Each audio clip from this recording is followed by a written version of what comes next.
Hey guys, Rusty Dog here. Welcome to Flight Sim 24. I promise you it was snowing. Hey guys, it was snowing here. Promise. Look, look, look. Let's see if we can show. Oh, plane going off. I can't believe it. The snow has just stopped. There was flakes coming past. There was a rainbow in the sky. Look, it's gone bright.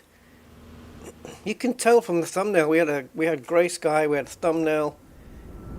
Yeah, on the thumbnail we had grey sky. We had a rainbow. It was snowing. It has just freaking stopped. Typical New York. Okay, dude, guys, welcome. Hello, hi everyone. Grey Holland. Welcome. How are you guys? Von Doodle, Christmas festivities. Yeah. Ah, it's gone now. Christmas is gone. Bye bye. Bye bye Christmas. I just got a Christmas card today. Yeah, it's from my sister. She didn't want to send it out. I said, you better send that. So she did. It's a really nice one. Andy, hi Andy, 07, welcome. And Marty McFlying Low, yeah, flying low. Well, I'll be flying at 36,000 feet today, so I don't know if that's going to be very low. No, I didn't imagine the snow. I mean, nothing's laid, but it was definitely, yeah, it was. I know, there's no freaking evidence of it, is there? Like, look at the shadowing on these buildings. Wowza. Yeah, honestly, look, guys, look. See? Snow patches. See? It was snowing here. There you go. This is freaking LaGuardia. I thought it was going to be a lot busier. Is LaGuardia like a small regional airport or something? And where's New York? New York is... Oh! In the name of sanity, what was that? Why do plane engines just do that? What on earth? That scared the crap out of me. Oh, we've got another one getting pushed out here, look. That's American Airlines. Alright, so yeah, because we're aboard the 737 again. It doesn't look like we're stable here. What on earth is happening now? Are we level? It looks like we're tilted up. We're tilted on the right hand side is high up. I can't believe I haven't got any cameras set up for this plane. Wait a minute. It doesn't... Is the right... Oh my god. No, the plane is planted. So that tells me the building is tilted. Alright. Anyway, yes, it is -2 here in LaGuardia Airport. And we are flying to Toronto, or Toronto, in Canada, which is -7. So we better get the heaters on, guys, because it's going to be needed. So, oops, that's Airbus. I figured out why. I mean, the answer's obvious, but I figured out why there's no British Airways liveries for this plane in the PMDG app. And the answer's obvious. Because in 2000, well, it's partly obvious. The obvious part is that British Airways do not use 737-800s, and it turns out that that has been the case since 2015, when they have switched over to Airbus. So it's basically British Airways is running on Airbus, except long-haul flights where they will be using Boeing 777s and stuff like that. So, no British Airways. LaGuardia is sandwiched between JFK and... Oh, Teterboro. Oh, no, there's an airport I never thought about flying out of. Yeah. Where did PCP or Angel Dust come from? Was that a movie or a TV series? Anyway, let's get this plane fired. So we need that, and we need... Come on! There you go. Couldn't see the frickin' thing. Right. Let's put ground power on, and also, well, we need navigation, please. Ding ding, ding ding. Without that, heading is already set. Crew oxygen pressure is cool and fine and good. There's the dome light. Good to know. Just in case I forget. Right, so what lights do we have? Anti-collision light, we don't need that yet. Wing light, we don't need that. Wheel well, we don't need that. Logo light, we can put that on. And for now, I think we're all right. Let's get the window heat on. Come on, switches. Honestly, some of the hot points, the hot points where the switch would work, they're not very good. They're not exactly placed right. We're going to stick some anti-ice on as well. I think I'll do that a bit later. We can maybe order a de-icing. I mean, it's -2. You're supposed to put de-ice on when you are 10 degrees or less. Okay, I think that's it for now. But do we... So let me just check something.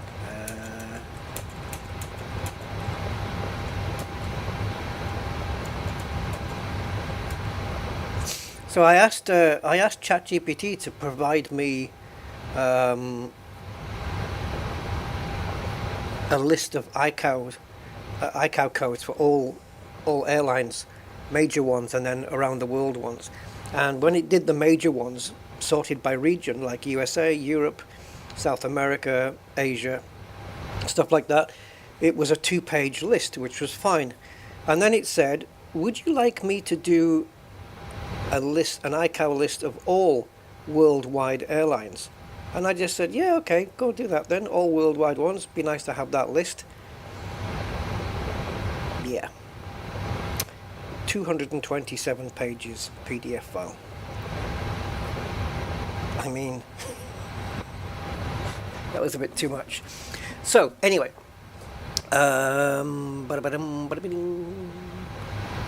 Right, so anti-ice, apparently we don't need that on quite yet.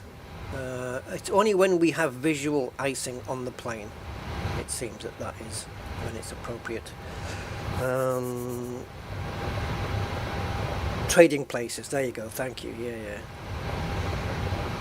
Yeah, the Boeing's okay. It's not as feature system complete as the one in 2020. There's still a few minor things that need to be doing, maybe even just things like textures and stuff like that. But everything is here that we need to be able to fly the plane. So that's all we can ask. Look, snow, see? Look, snow. I told you. This is what we've been having. It's very Christmassy. I wasn't dreaming it. It is real. Well, it's not, it's pixels, but still, you know what I mean. See? Which Christmas carol are we gonna do?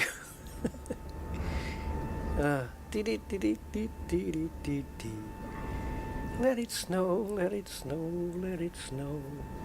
Right, anyway. Hey guys, if I take off at a specific moment from this airport and land at Toronto at a different specific moment, is that my delta time? Or you have to be a sim racer to know what I'm talking about there. Anyway, shut up, Rusty. Right, let's go. I was just biding time until the nav thing got sorted out. Right, so here we go. I shouldn't need to go into here because that's been done already. However, do we have the correct state loaded up? We've got cold dark GPU, but there's another one. Yeah, now, I don't think this is the one I want, is it? have a look down this list that begins with N. I think we did. Oh, it might be this one. Yeah. Because this is not the tail number for this plane, right? No, it's N399DA. So it has loaded. There's ours. So if I click this, it'll load the config for this plane. But that will be the PMDG default. And it hasn't loaded that in. It's loaded this one. So that means it's loaded in the one that I had on my previous flight. And that means that it is exactly the one that I want. It's the one that I want. Right, so that's it. So let's go into the FMC and...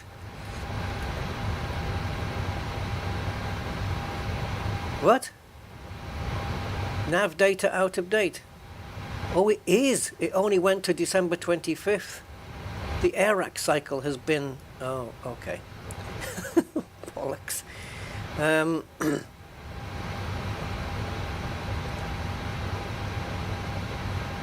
So we can do it here. Somewhere.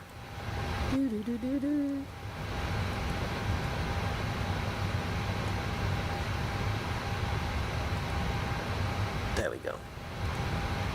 So this should go to, yeah, 2513 should appear at the top. And this will last us for another month. Every month they have to redo this. Which is good. It's good. It's a good system. Because if you have out-of-date navigation data, planes will crash and burn and fall out of the sky. Right, okay. So that's good. So are you happy now? Yes, January 22nd. Okay, so now we can clear the scratch pad, which is this bottom line here. Clear that. Any messages that are there. Right, position. Reference airport. Ooh, that's a good thought. What is it? LXGA? Hold on. I don't know what the ICAO is for LaGuardia. KLGA. KLGA. So, KLGA. We are at gate, I don't know, 42 something. I don't know, because the thing is I moved the plane. Oh, what's this for? Activate services at gate 42. Okay, so 42. Ping, ping, ping, ping. It won't ping. There we go. They need to sort the hotspots out. It seems that it happens when you're on a... When you have the FMC whatever on an angle. Okay, it doesn't want to accept 42, so fair enough. Right, so we are here. The airport is here, but the plane isn't. The plane is within the airport, and I'm just going to have to go with that on the scratch pad and pop that into there. Gate, it's not interested in, so the next thing is route, and we can't do that until we do that. Right, so here is our route. Can we move? No, we're locked on. So can we now shrink it? So we're going past a place called Syracuse. There you go, Syracuse. So flying out of New York all the way past Buffalo, Hamilton, and into Toronto. Now, it sounds like it might be a long flight. Hey, Mathis?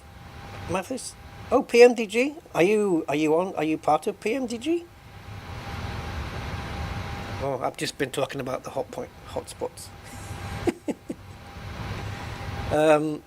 Yeah, some of the hotspots are a bit difficult to get. You are? Oh my God, I am honoured.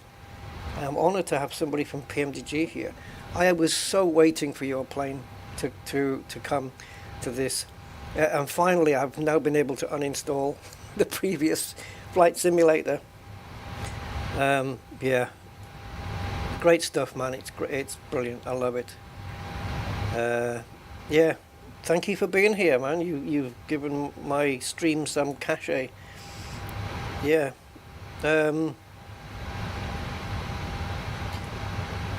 is that, can I make a request while you're here? It's only a small one. Is when we go into here, for streaming purposes, is there any way we can hide the SimBrief ID, please? I don't know if it's something that needs to be hidden, but it seems to be like it might be. I know that other planes do give the option to hide it, so it's not actually visible to others. In case I need to go into this menu while I'm streaming, that would just be a nice little thing. Like I say, I don't know if it's relevant. It's just, it might be. I mean, you would know better than me, but that would be awesome. That's it, really. Nothing else. Right. Okay. So let's get my flight number, which is Delta. Hold on. Wait a minute. Yeah, it is. It's 2627 is my flight number, as it always is. Oops. Let's get that out of there. And 26.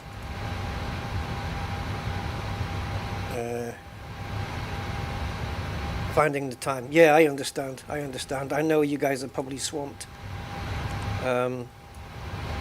Yeah. I'm assuming that the other planes, the 700, 600, and 900 will be coming as well, right? Yeah. I've bought all of them so far. I've bought everyone. I'm a loyal customer. I've had every single plane. And yeah, yes, I did tail strike when I took the 900 out for the first time. Of course I did. Oops. Okay, I know why that is. First quarter. Oh my God, really? That soon? Oh, fantastic. I love the new interior. I saw a video where, I think it was one of your interiors. Sorry, one of your videos. And you were showing the differences between the 2020 plane and the 2024 plane. And when you went into the cabin, all the seating, wow, what a difference. The cabin was just so much different. There was so much more detail. Yeah, so you really have just done this from, like, I don't know, ground up or whatever, but it's certainly been overhauled majorly, you can tell. Right, so we've got fuel and payload set. Now then, legs. Oops, sorry. Wait a minute. Out arrival. Oh, what am I doing? Did we load the thing in? I didn't load it in properly, guys. Sorry. I'm getting nervous now because I'm in the presence of MTG royalty here. Right. Sorry. Let me get back to where I'm going. Sorry, I am all mixed up now. You mixed me up. Where do I get back? Oh, okay. Hold on. Oh, I'm just all over. There we go. I didn't do this properly.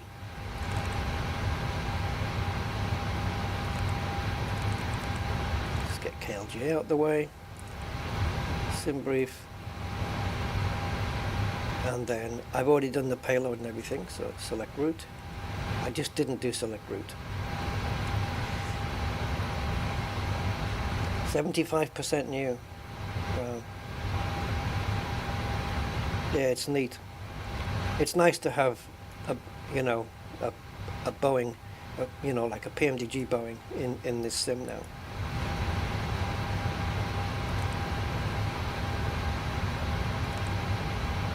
Of course, with the 777 as well. I need to fly the 777 a bit more, actually. It's nice to be in a big plane. So high up off the ground.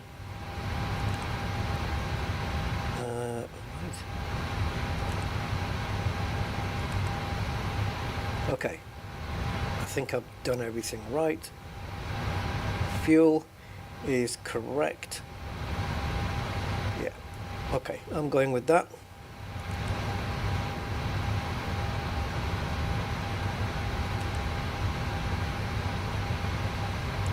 Right, so Gael straight out. driving on ILS 05 via Linning 3, well, not via, but stars Linning 3, transitioning through Woolsey, execute. And on the departure, it is runway 31, and we will not be using any SIDS for this one. So that's the route. That is it. Done. 5 years. Wow. Yeah, but look at the result, right? I mean, you put work like that in, and there has to be so much satisfaction at the end result, right?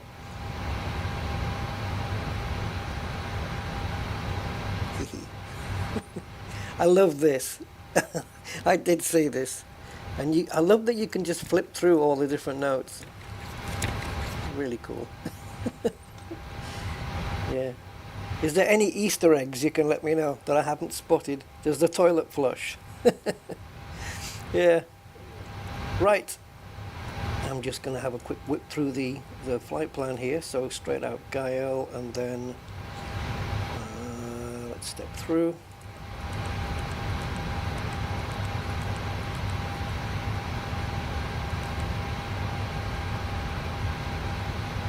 Oh, try to open the toilet doors. Oh, okay. Oh, yeah. I think I heard something about this. I can't remember what it was. Okay, hold on. I'll try. Let me just. Enlarge this a sec.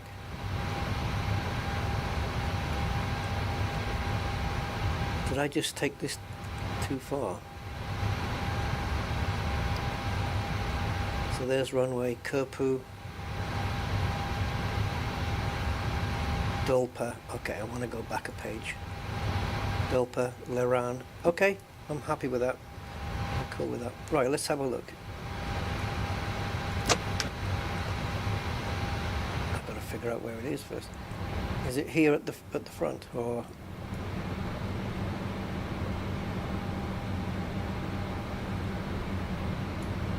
Where's the toilet door anyway?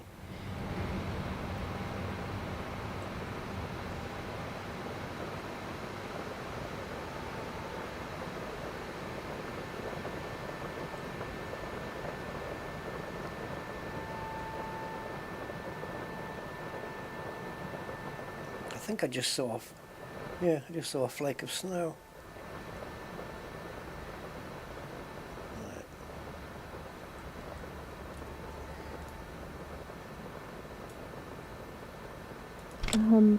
Occupied? Okay, I never knew that. Is it the same here? Occupied? Different voice. Awesome. Sorry, almost occupied. Brilliant. It's occupied. Lovely. Okay. We can't get... That's one way around it though, right? Did I unfold the jump seat? No. Oops, sorry. No. Where are we looking? Sorry, I don't know where I'm looking here. I'm so used to the Airbus one. Is it this? Like, where's the rest of it? Oh, a little red thing? Okay, you might have to help me out here, sorry. Oops, Jesus.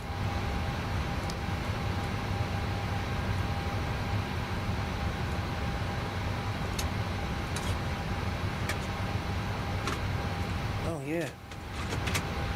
Oh, look at that.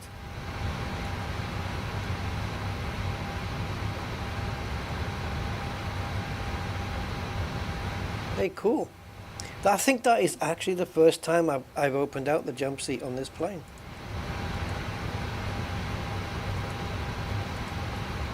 Now, where's the hotspot for... Oh, God. Yeah. I love it. Whose lunch was that? You know, the tissue and Doritos and a sandwich. Oh, I was going to say, if you click it, does it take another bite out of it? So, alright, how do I fold all this back away again? All three on the PMDG, say, FSA.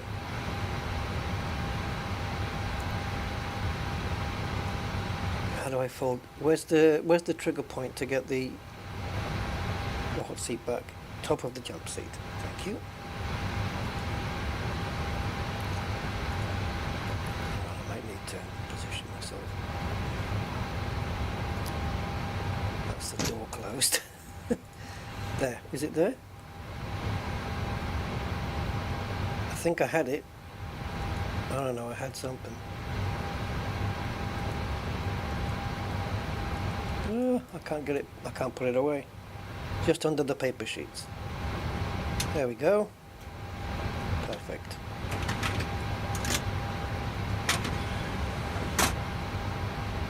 And I love that there's still... Come on, that's brilliant. I love it. There's still, we have to get the cleaning service in now to clean that up.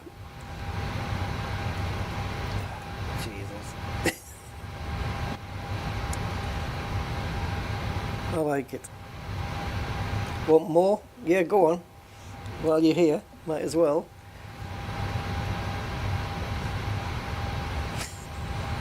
Never knew about this.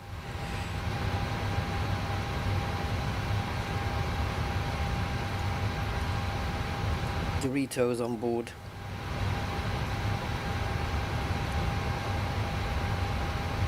Still snowing outside. Doesn't lay though, does it? Not easily.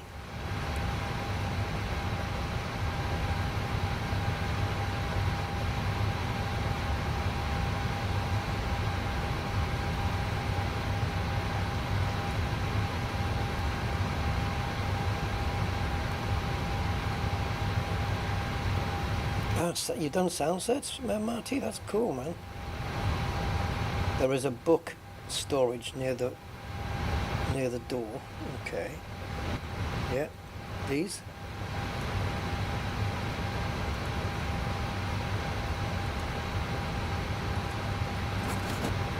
Oh my God.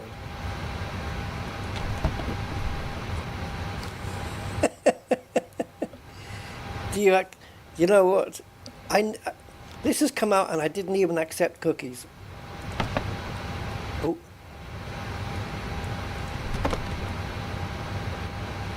There's food lying around everywhere. That's brilliant.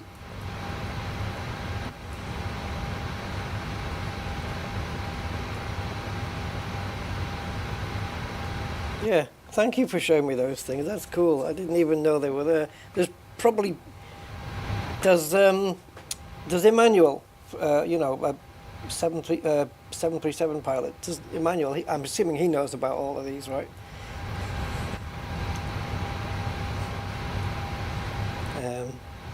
Yeah. It's cool that developers put Easter eggs in like that, because it's a little bit of fun, isn't it? Now go fly. Oh yeah, I'm going to be late out of the gates here. Right, where was I? So we have the flight plan in. I want to turn that down a little. And let me get back to here so I know where I am. Right, here we go. So we are flying out today at, can I just put 360 here? Like so. And get that from there. Tend to put a reserve of 1. and cost index I think 67 today. Yep.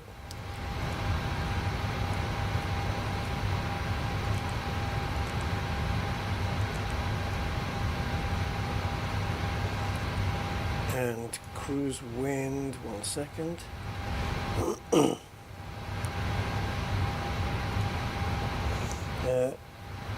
Oh, 150 on the flight deck. Sunshades, flight cases, uniforms. Wow. The only little thing I've noticed with this one is sometimes when I'm scrolling and I'm coming in at this angle, it's very hard sometimes to hit, like it's doing it now, of course, because you're here. But sometimes if I hover over a button, it doesn't register. I've got to be in a very specific spot for it to hit, you know, for the hot point to actually work. It doesn't always happen. It doesn't happen on every button, but sometimes I get that the cursor that turns into a two-pointed arrow, horizontal arrow. It's working fine from here. I think it just depends what zoom level you're at and what angle you're coming in at. And it's just a couple of times it would just not register immediately, and I had to just move the mouse pointer just a millimeter or two just to make it work. Just a minor little thing. Oh, console compatibility, yeah.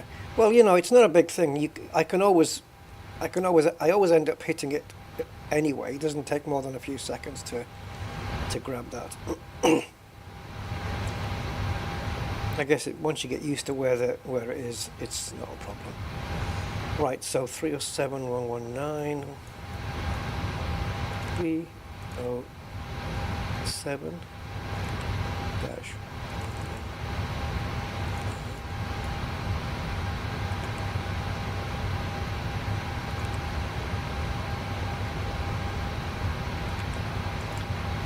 Also need to go into here. I never actually thought somebody from PMDG would actually turn up on my chart though. I never imagined that would ever happen.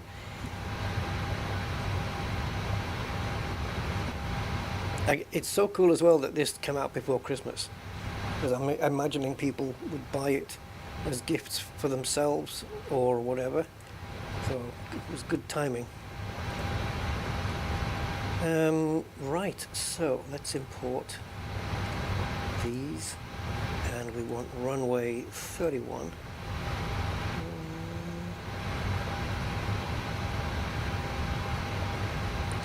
I think I'm going to run with anti-ice on, given the temperature that we have. Runway condition dry, well, let's go with that. Let's get the weather, -2. Happy with that. Go. Okay, so the rating is takeoff 1, and the SCO is 33.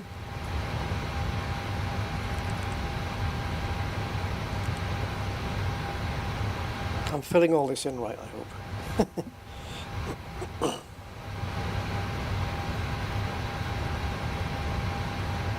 Oh, thank you, Marty. Very kind of you, man, to say that. You know, it was Flight Sim 2020 that got me into. I mean, I've been using flight simulators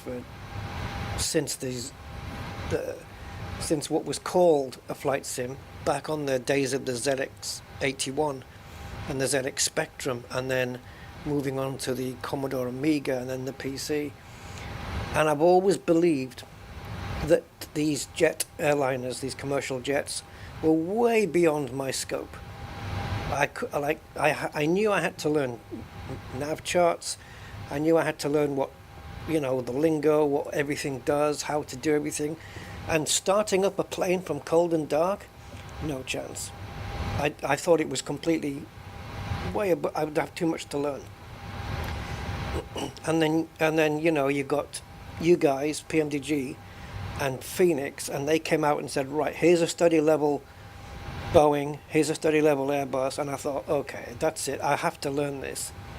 I have to learn this, and I did, and I made myself learn as much as I could. I'm not a pilot, I'm just a hobbyist, and I made myself just learn everything.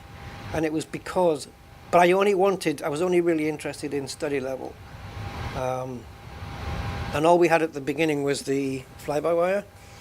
So I started with that, and then as soon as the Boeings came out from you guys, I just dived straight into that.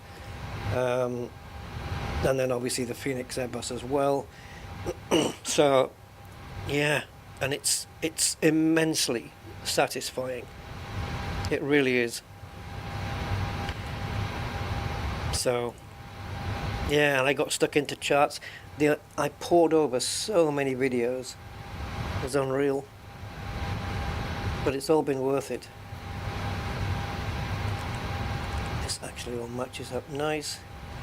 CG is 24.9. But yeah, like even on the last sim I had, which was Flight Sim X, FSX, the only thing I could do with a jet airliner was sit it on the runway already powered up, take off, turn around, and then try and land, but would end up crashing it. Absolutely would end up crashing it. And if I got a landing, it was pure luck. And now, here I am. Gotta go feed the animals. Oh, cool stuff. Right, yes, thank you, Mathis, for popping by. I so appreciate that. Thank you so much. Yeah, thank you. It's kind of made my day, that actually. Animals are cool. Yeah, I mean, look at my channel name.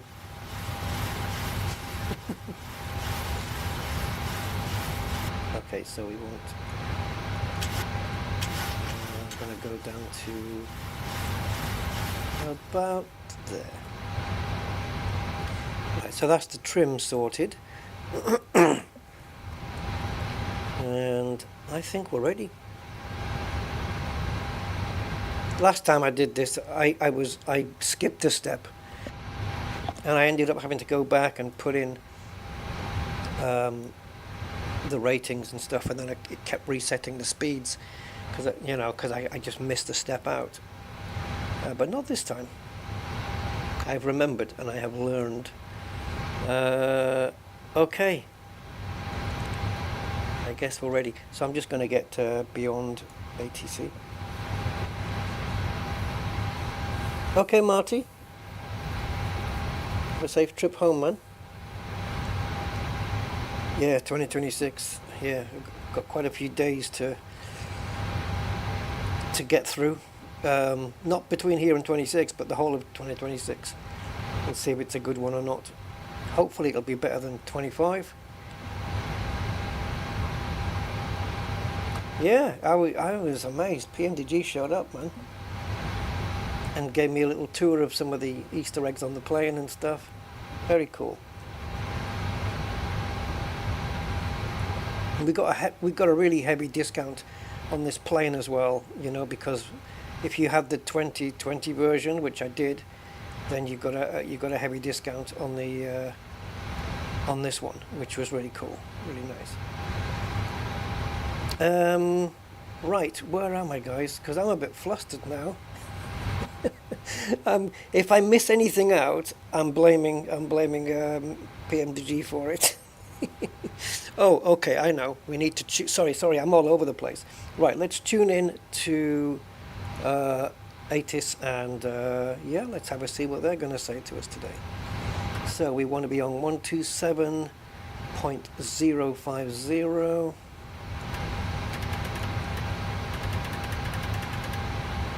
050. Oops, there we go. Is that right? Yeah. Advise on initial contact, you have information rule. LaGuardia Airport information rule. 18010. Wind 030 at 7. Visibility 7. Flight low. Scanner at 1700. Ceiling 3000 500 overcast.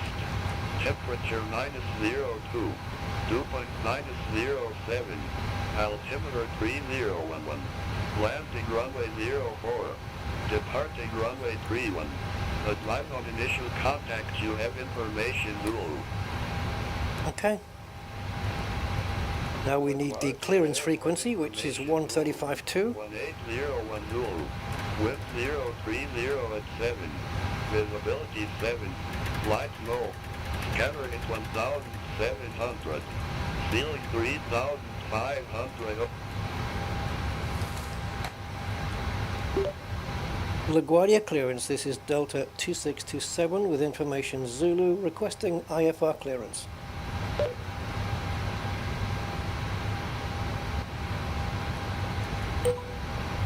Delta 2627, LaGuardia clearance, information Zulu correct, cleared to Toronto Pearson. Radar vectors Gale, then is file. Maintain 4,000 feet. Expect flight level tree 60, 10 minutes after departure. Departure frequency 120.4, Squawk 0246. Oh, that was a lot. Roger, expect vectors Gale, altitude clearance 4,000, departure frequency 120.4, Squawk 0246. Delta 2627. Did I get all that right? Negative. Radar vectors Gale, then is filed and maintain 4,000 feet. Yeah, that's what I said. Roger, radar vectors Gale, then as filed and maintain 4,000. Delta 2627, read back correct. Contact ground 121.7 when ready for push or start. Roger, will contact ground on 121.7 when ready for push.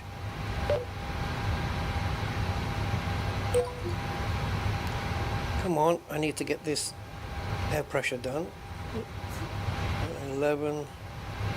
There we go. Right, 3011, which is what they said. It's already done on the other side, and it should be done on the standby instrument as well. It is indeed. Squawk code was 0246. Right, which is my center console camera? 5. Right, so let's clear this, and it's 0246. Okay, that's set. Endeavour 4987, Gate Charlie 15 request pushback. We're ready, I think, guys. Ground, pushback approved. Let me just get a... We're taking off from runway 31. 4987. Let me just check where we are here. Where are you? Here.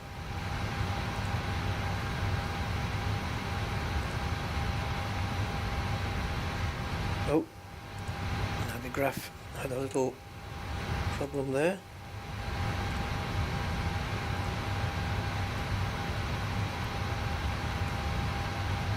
No, it's not showing my plane on here. I think I've got something. It's not running properly. The interface. It's putting my plane here, but it's okay. So runway 31 is here, and we are at gate 42.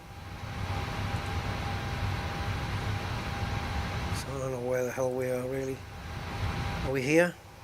So we're going to go nose. So there's a concourse in front of us, which should be a dead end terminal to the right of us, and if that is correct, then it's nose left or north. We're facing north. Okay, that looks about right, doesn't it? And there's the concourse building. Endeavour 5212 at Gate Charlie 31 request pushback and engine start. Well, it better be that anyway. Endeavour 5212, LaGuardia ground. Actually, I can check. I can check on Beyond ATC. Face northeast. Endeavour 5212. I've noticed on the taxiways, Beyond ATC does not show the runway numbers, but we are gonna. Yeah, I was right. Runway tree 1 taxi bay Victor Alpha Zulu Endeavour 4987. Try centering on the plane.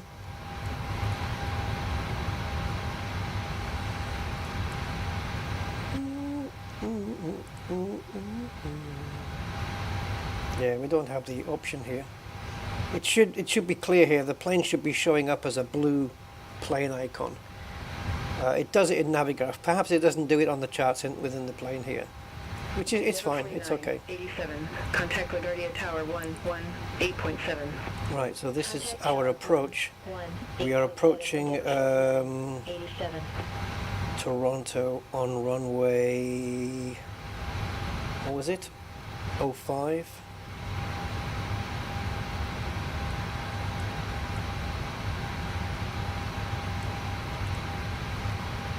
This one, ILS Cat 2. Okay, so I'm just going to keep this on the screen because we're going to need it for later. But let me just write down the information that I need. All aircraft be advised, information Alpha now current, altimeter 3012. Information Alpha current, got it. Endeavour 5212, ready to taxi to the active. 664. 5212, runway 31 taxi via Alpha Zulu.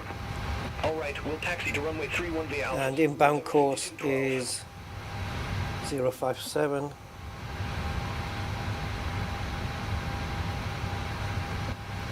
Okay, and finally, the departure from here, we want runway 31, which is 314. Thank you, Dankeschön, and all that stuff.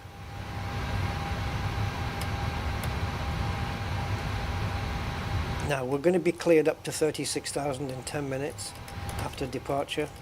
I'm just going to yank it all the way up there anyway. And if they give us a different altitude, I'll conform to that. Tower 118.7, Endeavour 5212, see you.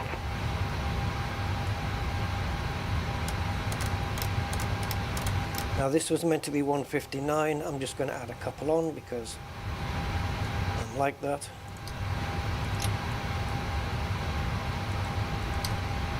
Right.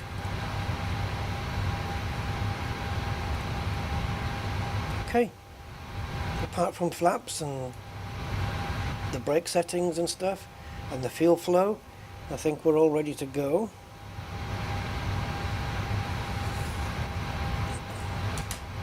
So I'm just going to pop up here a second. Actually, we're not ready to go at all, it turns out, because we need the APU on and we need to come off the ground power.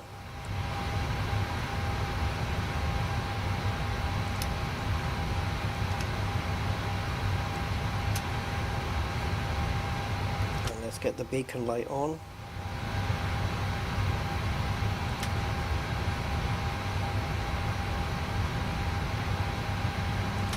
So which is this nav light here is strobe and steady and steady. Okay, let's put it on to the bottom one.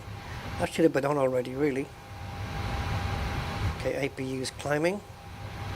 So once we switch the power over, we'll be good. We'll be good to get clearance. Ask for clearance for taxiing.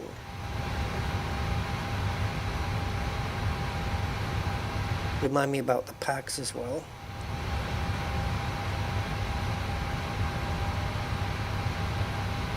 I don't think there's any visible icing on the plane.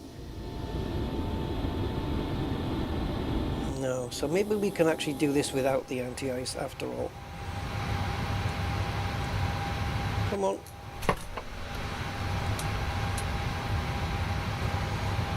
Okay, so ground power now we can detach off the plane. APU bleed on.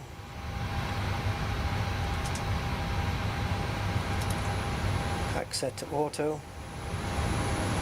Valve auto. JetBlue 1198, gate 14 taxi via uniform Romeo. Hold short runway 31. Gate 14 via uniform Romeo. Hold short runway 31, JetBlue 1198. Too far. Right, what else? We have that one, that's fine. Fine. As long as all the oranges go out soon, we're good. 31 at Romeo. Continue taxi via Romeo Bravo. Cross runway 31 at Romeo. Continue taxi via Romeo Bravo, JetBlue 1198. Oh, actually we can do it from here. We can get rid of the ground power from here.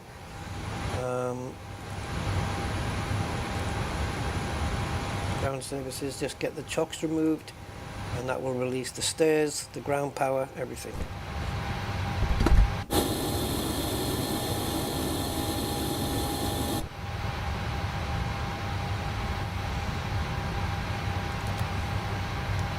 Righty guys, righty, here we go.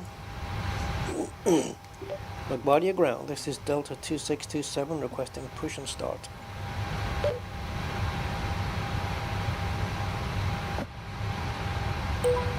Delta 2627, LaGuardia ground, pushback approved, face northeast. Roger, will face northeast, Delta 2627. Due to icing conditions, please stand by for engine start until push is completed and brakes are set. Okay, so we can't start up until...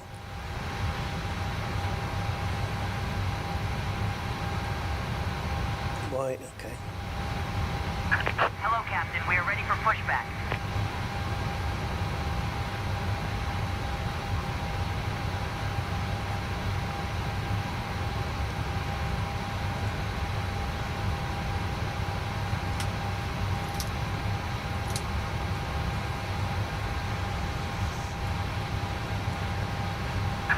Departure checks completed. Bypass pin inserted.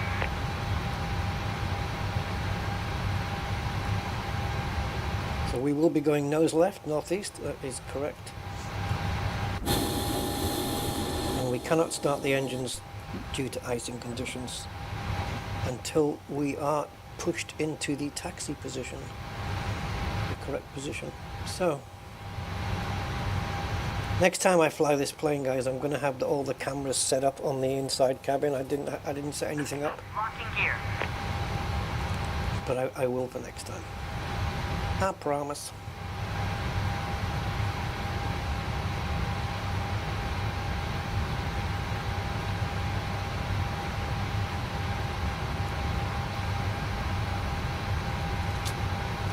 Oh, Release parking brakes, please. I will. Give me a second. Endeavour 5133, gate Charlie 37, taxi via uniform Romeo. Hold short runway tree I've noticed those were off. Gate Charlie 37 via uniform Romeo. Hold short runway tree 1, Endeavour 5133. Commencing push. Right.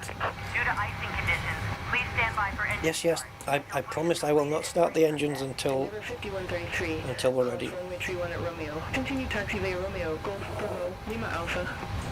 Cross runway tree 1 at Romeo. Right, let's get the flaps into position 5. Bravo, Lima Alpha, Endeavour 5133.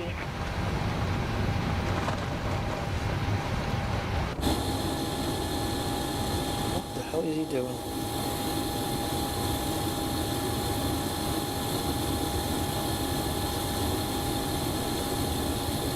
That was all over the place.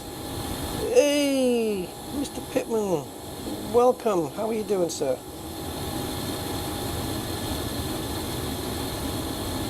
Did you have a good Christmas? Mine was content. I was content with mine.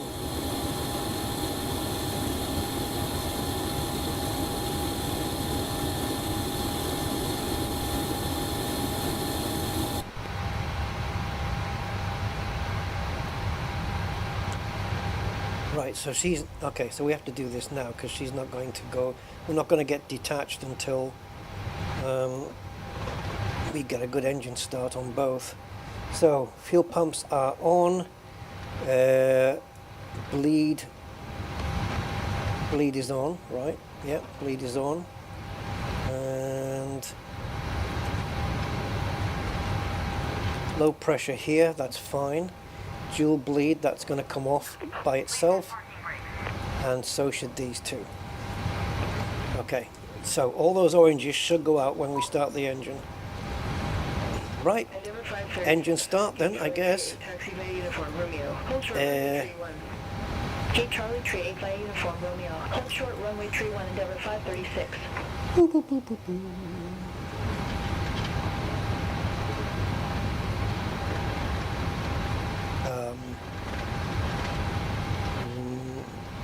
Hello?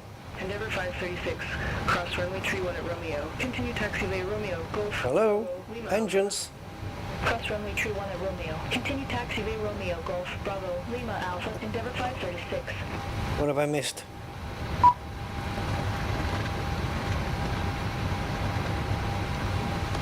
I'm hearing noises I don't want to hear.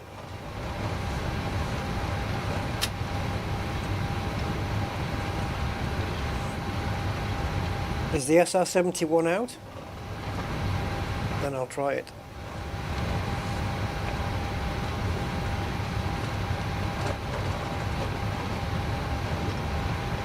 What's going on? We're not getting an engine start here.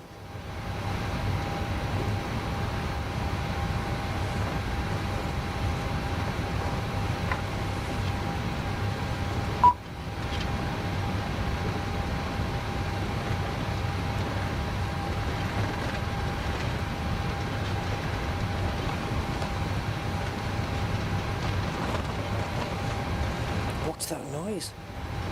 Guys, the engines are just not firing up.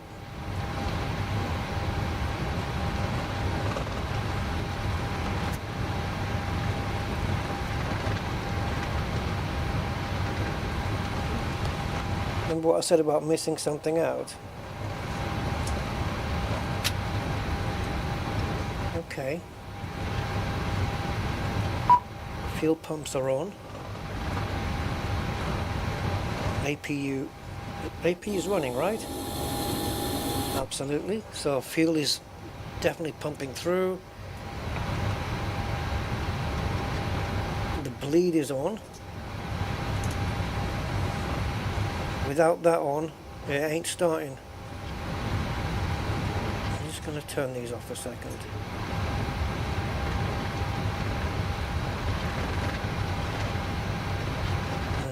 Okay, now you've got me. Richard 4785, gate 12 taxiway uniform Romeo. Hold short runway tree 1. Gate 12 via uniform Romeo. Hold short runway 31 procured 4785.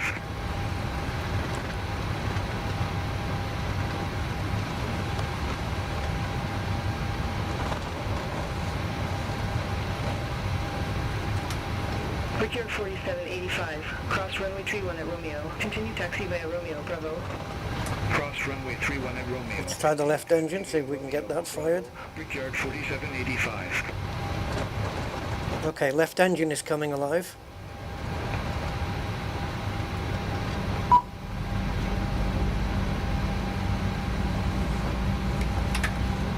Let's see if the right one will come alive as well later.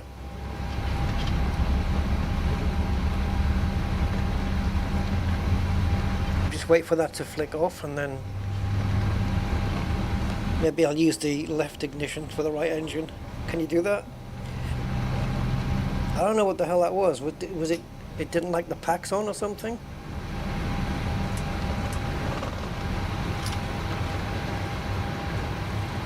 Right engine? Okay, we're on. What the hell?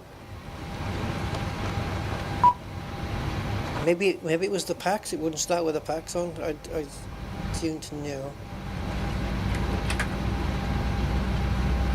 I'll put the packs on again when we start up. Basically, the packs is just the, I believe it's just the air conditioning for the cabin and stuff.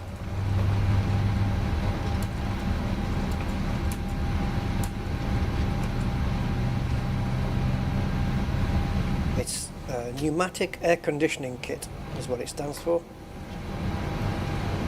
The essential self-contained units that process hot bleed air from the engines, cooling, pressurizing and mixing it to create the comfortable breathable air in the cabin. There you go, that's what that is.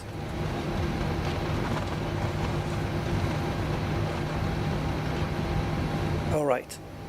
Well, yes, we have a good engine start. I don't know what that noise is though. That brrr, brrr noise. Like, cockpit to ground. We have a good engine start. You can disconnect. okay, packs to auto, please.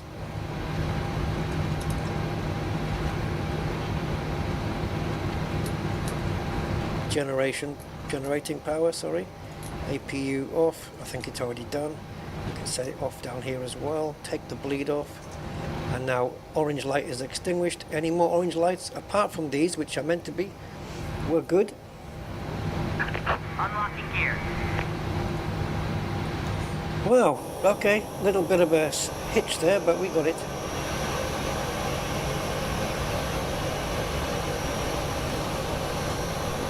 Got there in the end. Yeah, SR-71. What a cool plane that would be, David. I mean, one of my favorite planes. I love it. I love the quirks of that, the Blackbird. The fact that the fuel tank is constantly leaking the whole time. When it sits in a hangar, they have to put a tray underneath it, like a big tray, because it's constantly leaking. Because the panels don't fit the plane. There's gaps in between all the panels, so the fuel leaks out. And that's so that when it's up into the sky, so high, it's so cold, and the body contracts, so they can't build the panels to fit each other.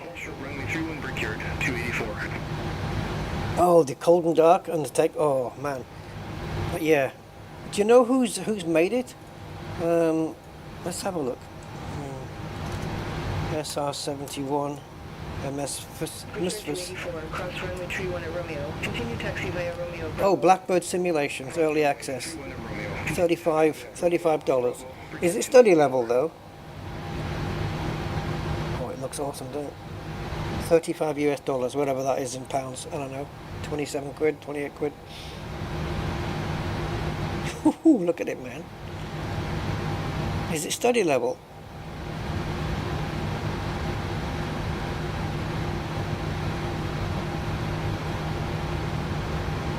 Okay, so early access. So if you buy it now, it's less money than what it would be when the price is final. So right now it's $34.99. The final release is going to be around $59.99. Yeah, we'll grab that, right? Why not? Okay. LaGuardia ground. This is Delta 267 requesting taxi to runway 31. Endeavour 936, Gate Charlie 41, taxi via uniform, Romeo. Hold short runway 31. Gate Charlie 41 via uniform, Romeo. There's so many planes going to runway 31. 36. We're not going to be alone. Delta 2627. Yes. Runway 31, taxi via Alpha Zulu. Roger, taxi to runway 31 via Alpha Zulu. Thank you very much.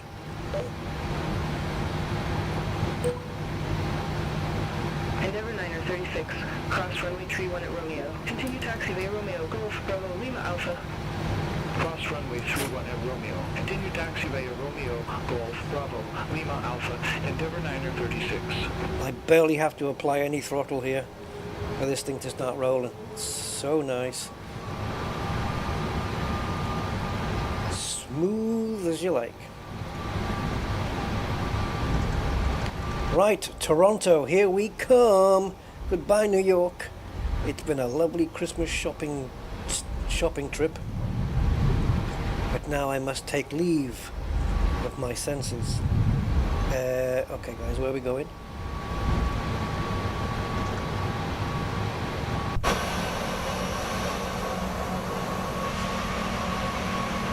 Where's all the lovely, nice yellow lines?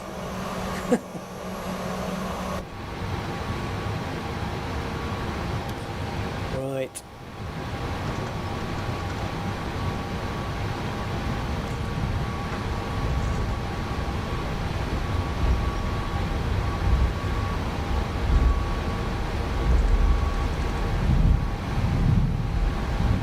Trying to be really delicate with the joystick because I know how sensitive its movement is at the beginning of the you know, the curve, so to speak, when you initially start to turn or twist. I have to twist my joystick to do this, and the moment you start turning is very, very sensitive. So runway 31 is to our left, and so are the patches of snow. I wonder if it's snowier in Toronto. I would say at the airport, probably not. Delta Probably 525, a bit less. Charlie 39er, taxi via uniform Romeo. Hold short, runway 31. So we have to go all the way to the end here. Uniform Romeo. Hold short runway 31 Delta 525. Yeah, hey David, I don't know if you missed it, but you can maybe see in the chat we had PMDG here in the chat. They popped in.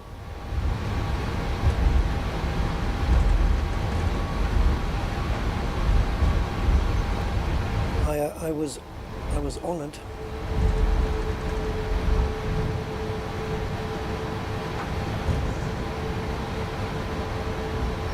Delta 2627, contact LaGuardia Tower 118.7.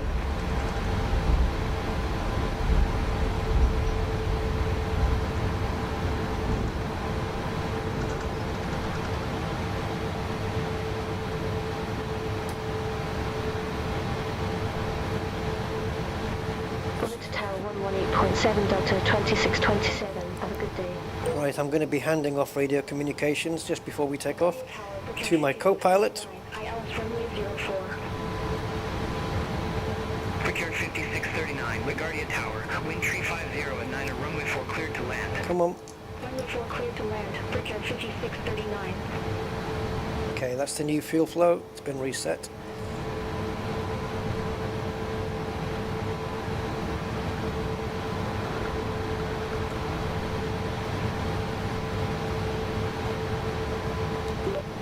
LaGuardia Tower, this is Delta 2627 requesting departure from runway 31.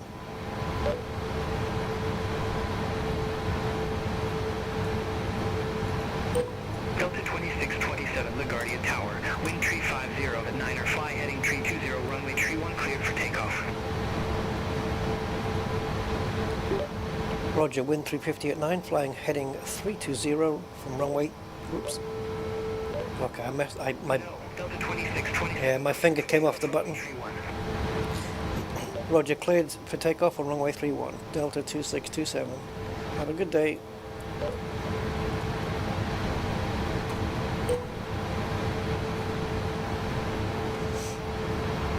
Sometimes they do answer back and say thank you, you too, or something like that. Not too often though. LaGuardia Tower, JetBlue 583, ILS runway 04. JetBlue 583, LaGuardia Tower, continue. Okay, so we don't have LNAV, but that's okay for now, I think. As long as it kicks in after we take off, I'm fine. So visibility is only 7 miles, I think.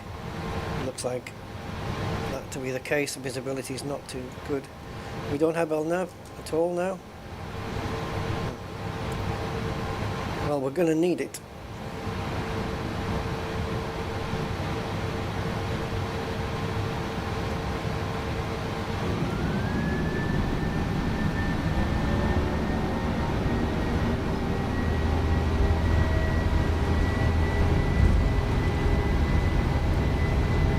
Flying into a dust cloud here. That's what it looks like. Check.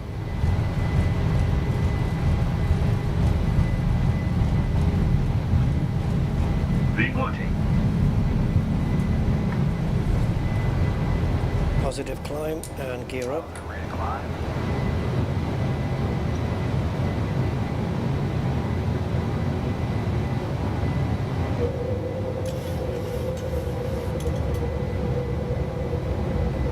Delta 2627, contact New York departure. Contact New York departure, Delta 2627, see you. New York departure, Delta 2627, 1300. Delta 2627, New York departure. Radar contact, climb and maintain flight level 180. Climb and maintain flight level 180, Delta 2627. Flaps down to 1.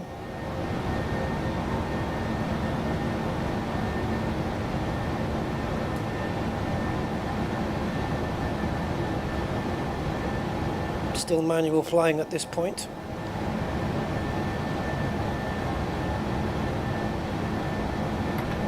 And flaps in.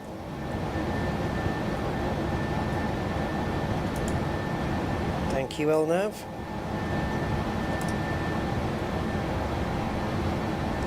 Okay, all is good. All is good in the world. Flaps are fully retracted. And the autopilot has the plane.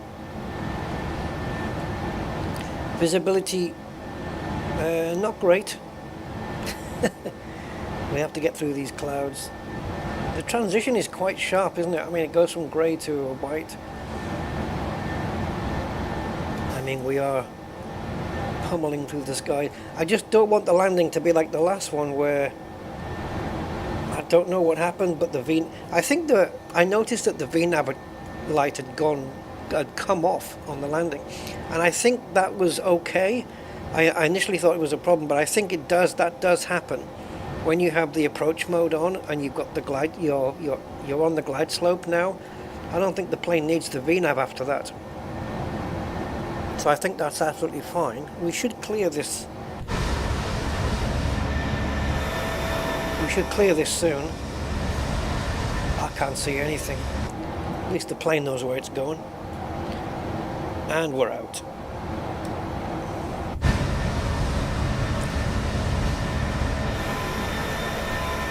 Amazing that it's snowing down there, but it's all lovely and sunny up here.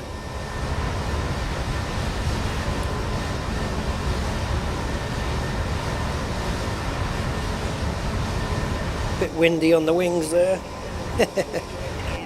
as you would expect. Clear direct gale. Visible navigation. Delta 2627. Resume on navigation. So we've been cleared to Gale, which is, how far away is Gale? 32 miles. That's just here. Pretty much in a straight line.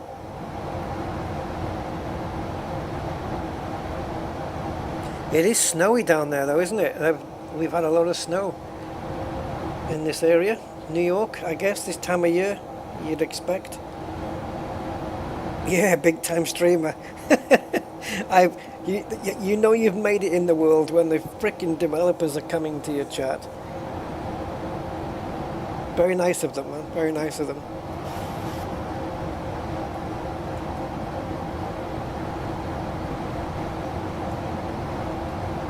Oh, once again, I failed to put the landing lights on. I'm so bad for that. I'm so bad for putting landing lights on and off.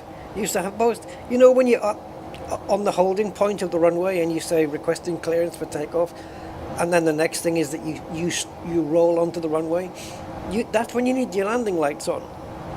And I always, yeah, we need a utility, a third-party app in the background that just reminds you to put lights on at the right time. Oh wow, it has been snowing, man. Look at this. Isn't this sim amazing though? I mean, fucking hell. Real world weather. I mean, just, this is how it is right now. Well, this is how the weather is right now. Whether it accurately simulates the amount of snow on the ground, I don't know. But I'm convinced. It's amazing. Flight simulators just... And the fact that this is... What you see here, this simulation of weather and ground and terrain is accurate to the world. So if you see like a... I don't know, like a big hill here, and then go look on Google Earth or something, it's there. You know, and the fact that they've done that for the entire planet just blows my mind. It blows my mind that they've done that for the whole of the planet. It is, yeah, Matrix level. Like, before you can fly this, you have to decide whether to take the blue pill. Oh man. Yeah, we got shown some cool stuff. Like, look at the cookies here. The animation of them falling though, right? Contact New York Center 133.15. Have a good day. Center 133.15, Delta 2627.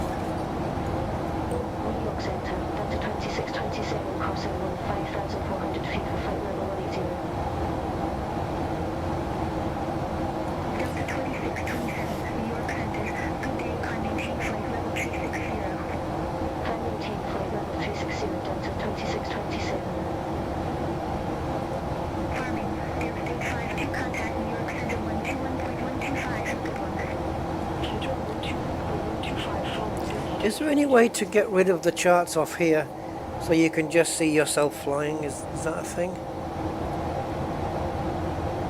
Oh, toggle aircraft icon. Ah, toggle aircraft icon. Well, I don't know whether we're there now.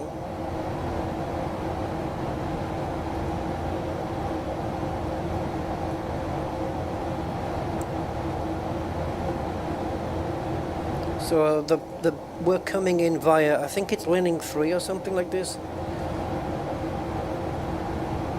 So this is our arrival procedure. Yep. Yes, this is it. So we're going to come in here, we're going to take a sharp left, and then it's Darpu and then Leran, and then we have to do a 180 turnaround. Delta 132.6 Delta 2627. Have a good day. New York Center, Delta 2627 through flight level 185 for flight level 360. Delta 2627, New York Center. Okay. Let's have a look on the flight plan here and just see that flight plan in action.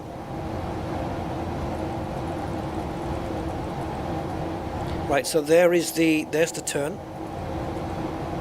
See, that turn, boing, matches this one here, boing, and then we go to what is it called? Mesa and Liran, and then it's saying runway 5 that way, but it isn't. It's actually here, and then we have to guide the plane around, which is exactly what it says here. There's Mesa, there's Liran, and then we tell the plane turn round, head to Delpa, and bring her in. That's basically it. Absolutely spot on. The plane is doing what the charts are saying, and that's all I'm bothered about. Right, so we're currently now 21,300 feet and climbing up to 36. And there's some high clouds, baby. Fluffy clouds. We're going to fly through that, I think.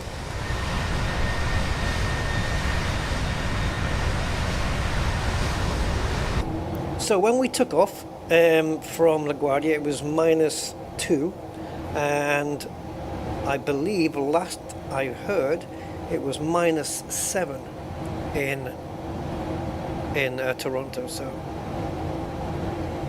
yeah. So we're coming in on a Cat 2 landing at runway 5, which is this one. And I've already got the information I need. I've got the inbound course, I've got the decision altitude, and thankfully I don't need the ILS, which is 116.55. No, it isn't. Yes, it is. 112. Wait a minute. It's this one. It's this one. 109.7. The other ones, I think, are they VORs? Yeah, it's 109.7, which I will just confirm that the plane has that later on. So let's get to top of climb first, and then we can start thinking about destination data and stuff like that, because we haven't programmed those into the plane. Right, while we're flying, guys, it shouldn't take too long. Shall we just get a couple of cameras going? Oh, look at that, the curtain is closed now. I didn't do the GSX thing, but there's meant to be people here. I should have tried it out, actually. Right, so those doors are for the wing, and we want to be behind the wing. So I'm going to try here, see if we can get a view here. Not quite. Am I allowed to go through the seats? Yes.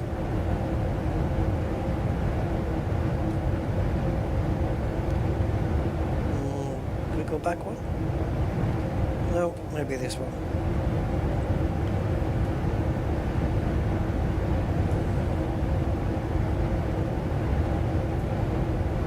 Okay, so let's capture that as camera number 1, and then we'll go across the aisle.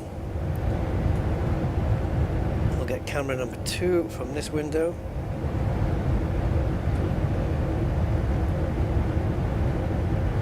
Let's go a little bit back. There we go. Camera number 2, and then we'll get round to the front, in front of the engines.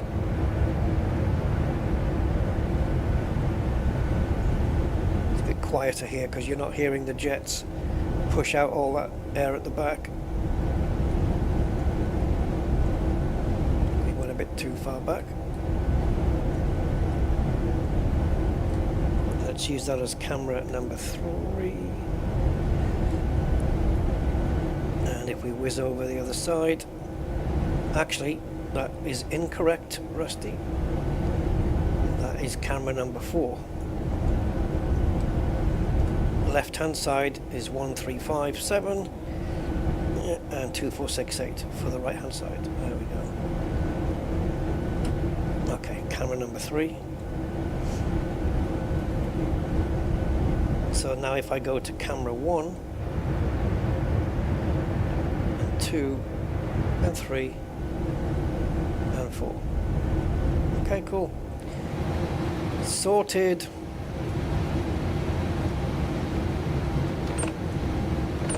Oh my god, you can adjust the headrest. What the hell? See, they didn't mention that one. And what they told me was that there's actually somebody in the bathrooms,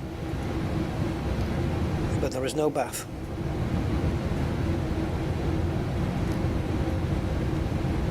And also, if we do the jump seat, there's actually food under there. There is a shelf, but a cover, but I couldn't figure out how to close it. I couldn't work out how to close it up again, but there was a cover on this. Oh, there we go. Yeah, so you've got food. 2627, contact New York Center 13. Oh, has it cleaned up the mess?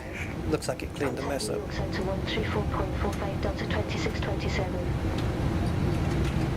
New York Center, Delta 2627, through flight level. Yeah, there was some Doritos on the floor. It looks like it's cleaned it up now.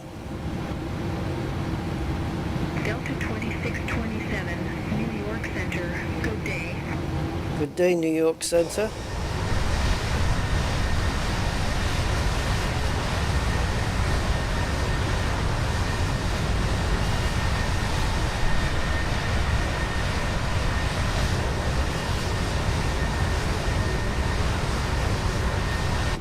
I would love to, it would be my dream to sit in an Airbus or a Boeing 737, a real one. Not to fly it, but on the ground, and just to do a real, actual cold and dark startup. Just as I don't know, like you pay to do it. Like a track day, you know, you pay to do it. Come and cold and dark start the plane. I'll sit there and say, right, don't tell me anything unless it's critical. And the goal would be just to get both engines fired and running.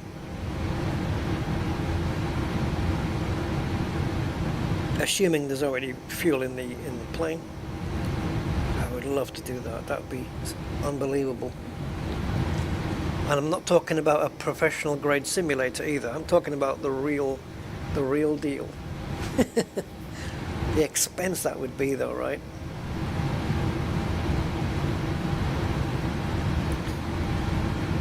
And I suspect that airline fuel is pricey. Oh, here we are, look. Right, so what we want is full screen and zoom in and lock onto plane, which is this one. Now, is there a way to get rid of the flight lines? Oh, track up. Oh, right. And north up. Yeah, I wonder if there was a way to get rid of the flight plan lines. Switch map. Okay, that's something else. Von Doodle, are you still here? Because Beyond ATC are talking about doing the VFR now, and Navigraph has had a couple of updates lately with brand new VFR maps, thousands of them, and even they did some more as well recently, added some more. Isn't this where the office is based? In the US, Scranton.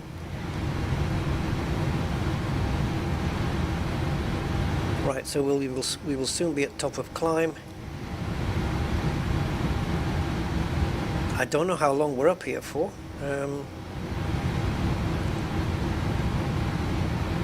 So we have Buffy, CFB. So top of climb doesn't get shown on here. It does on the Airbus, but on the Boeings it doesn't.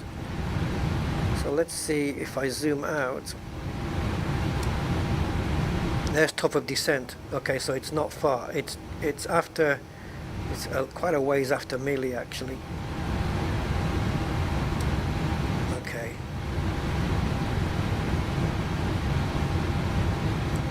Right. So descent. We're looking at 664 feet for the decision altitude. So let's get this here, this number here, this barrow, to 664.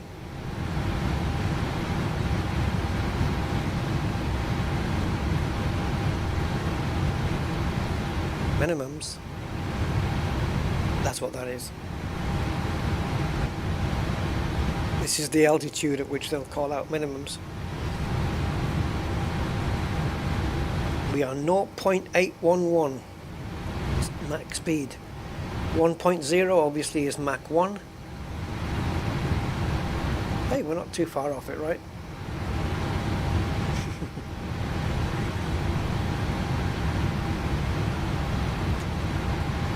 Come on, Barrow. Actually, there's still a couple of things I need to check on the charts for Toronto, which I don't know. Or I don't even have to check it on the charts, to be honest. I can check it on the flight plan on the computer. But I prefer the charts.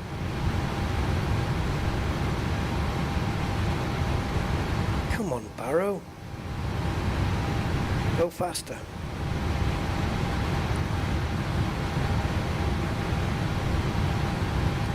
$664. Still a little ways to go.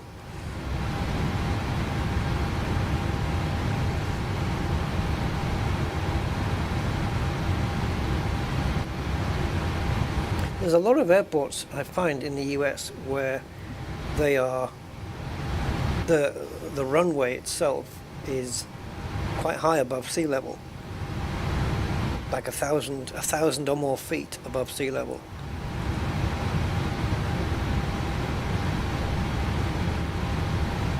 Mark Godfrey. Joe Biden is from Scranton too. Is he now? Oh, what did I just do there? That was a mistake. Delta 2627, contact New York Center 13, 3.35. That's us. Take care. 3.35 Delta 2627, take care.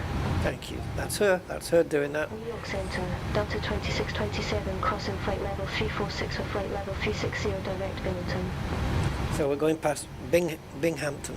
Delta 2627, New York Center, roger. Right, where's me charties? 3,000. Thank you. That's what I wanted, the altitude before we intercept the glide slope. So 3,000 feet.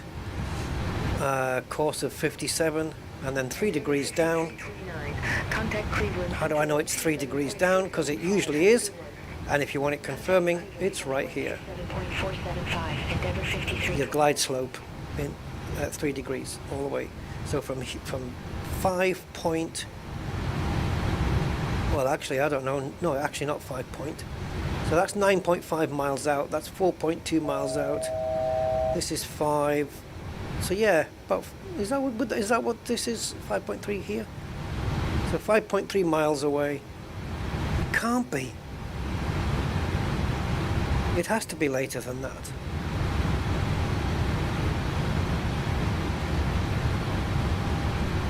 Really? From 3,000 feet down to 564 in just over 5 miles. Alright. Okay, if you say so. Yeah. Yeah, alright, cool. Right, so 3,000, and also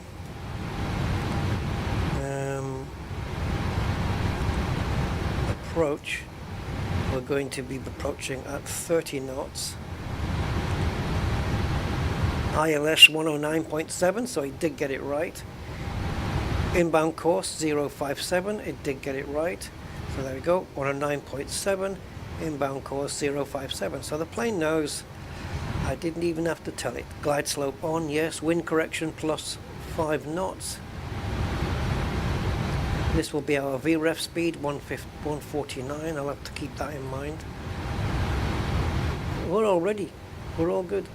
And that beep you heard, that beep, that was just the plane saying, hey, we're almost at top of climb. And there we are. Perfect. So far. The only thing I didn't do, apart from the landing lights, is something I really never do, which is set the timer on the clock, and we've just lost beyond ATC once again. An error has occurred, and beyond ATC must now quit. Thank you for your understanding. Well, yeah! Okay, beyond ATC, sometimes it can pick up from where we left off. Let's see. I don't know if it's going to ask me for the flight plan again. I hope so.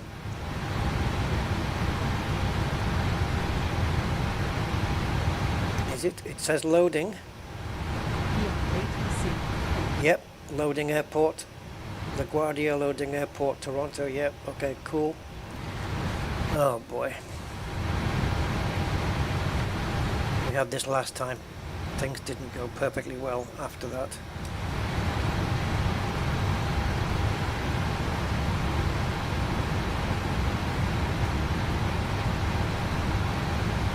Anyway, I'm happy with all of this, so we can just get back to flight plan.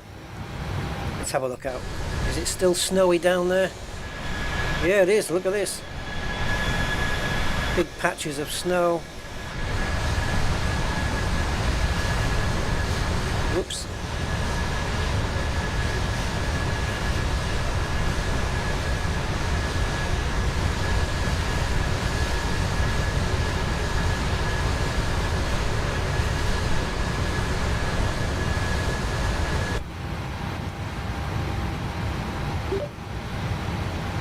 New York Center, this is Delta 2627, radio check. Aircraft calling for radio check, reading you loud and clear. Okay, looks like we might be back then. New York Center, Delta 2627, flight level 360. Should we be on New York Center? Didn't we get transferred? 27, reset transponder, squawk 2665. 2665 in the box, Delta 2627.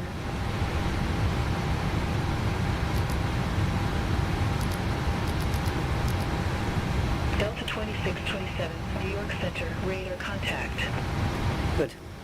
Endeavour 5135, contact Boston Center 133.25. Endeavour. Sounds like a private plane. Flying to Boston. Boston, Massachusetts.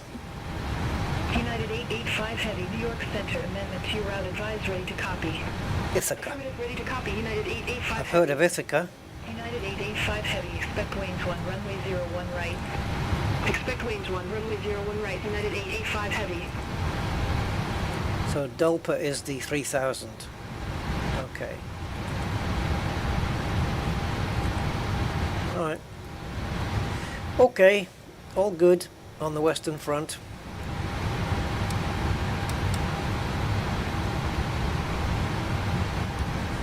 Yeah, short flight. I honestly, I was expecting it to be around. I was told on the internet it was an hour and 40, but it turned out that is actually the block time United 885. and not the air time. Air time is 1 hour 15, 1 hour 16 minutes. 134.8, United 885, heavy bye-bye. So basically, block time is from the moment the aircraft starts moving away from the gate at the source airport to the wheels stopping at the destination airport.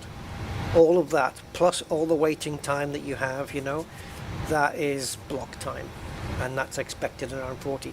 And it's those block times that is needed.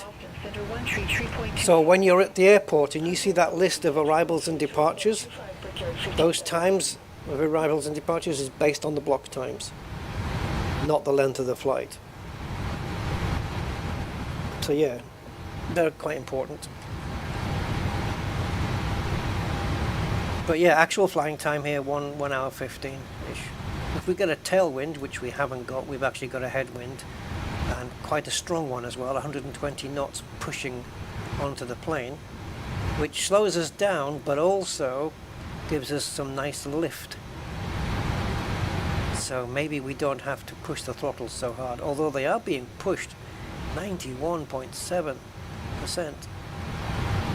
I don't know. If it's lifting, then the plane surely doesn't have to put so much thrust to keep itself up. But maybe that's offset by the fact that it is actually fighting a 120 knot frickin' headwind. Yeah. That's brutal.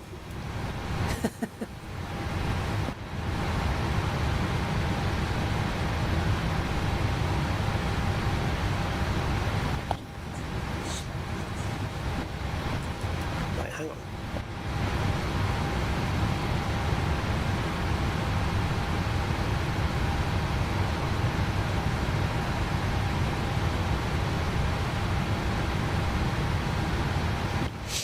Yeah, so basically I've just had a quick research here. So 120 knots is just around 138 miles an hour headwind. That'd wipe you off your feet if it was on the ground, wouldn't it?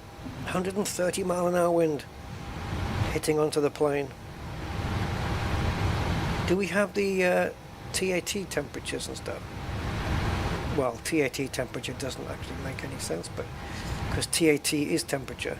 Right, so we have minus 27 outside the plane. Yikes! Keep your windows closed. Oh, talking of windows, on this plane it does have, I don't know if you can adjust it at will. No, it's closed or open, basically. So if the sun is, which it is, the sun's right in your face, you might want to have it closed. I don't think these work, do they? No. Can we read while we're on the plane?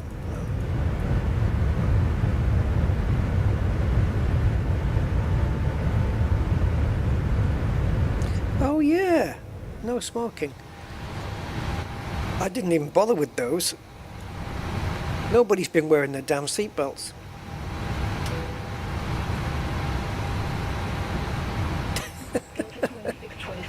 Hey, you know what? I don't care. We're a relaxed airline. Passengers can wear their seatbelts if they want to. Oh no, we're not assigning me a different runway. Oh, you bastards. Expect entry, runway 24 left, Delta 2627. Okay, it's the same. 2627. Contact Cleveland. It's the same inbound star, but it's the runway is different. 2627. Yeah, bastards. Cleveland Center, Delta 2627, flight level 360. Wait a minute, 24 what? Left. Sorry, I thought she did. I thought she didn't say. Yeah, and Linning. And is it still Woolsey? I'm gonna guess it is. That's a guess that's going to come back to haunt me, isn't it?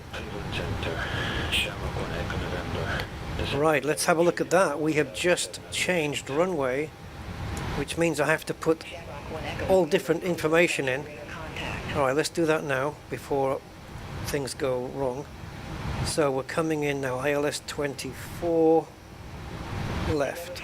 821. Contact New York Center 133.35. Center on 133.35, Endeavor 4821. Right, so everything is different now. So, oh my god, what is it, 200? Yeah, so 747 is the new thing. Still 3000. Cetra and Lizdo. We have to make sure that we've got Cetra and Lizdo. Cetra, Lizdo. And the inbound is... talk to me. 237 at 111.95. Decision altitude, ironically 747, another Boeing. Right, let's get that information in. So, last minute changes, different runway. Got some nice clouds going on outside as well. Maybe we'll have even chance to see them.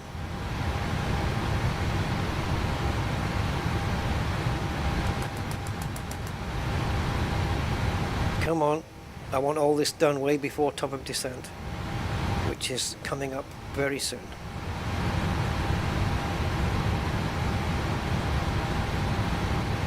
Okay, that's that done. Descend to 1,000 feet. Altimeter 3. Oh, she wants me to descend already. Center on 1,000 feet, Delta 2620. In a minute, I'll descend in a minute. Right, let's go to index, approach 11195, approach 237, beautiful. Thank you. It knows, it's changed everything. Right, so we've changed, right, so next thing is the legs, and we want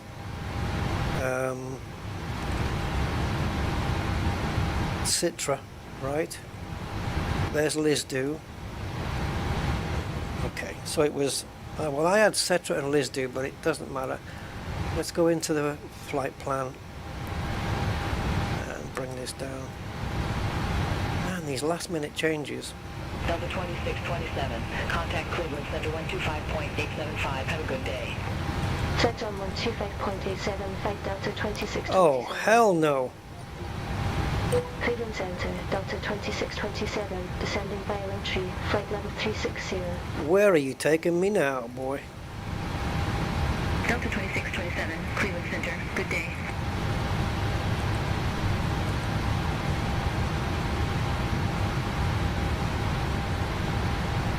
Oh dear.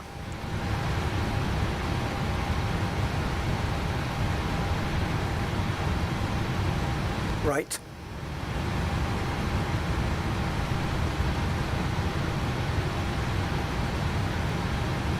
So we're coming in Linning 3, but she assigned me 24 left, which is this one.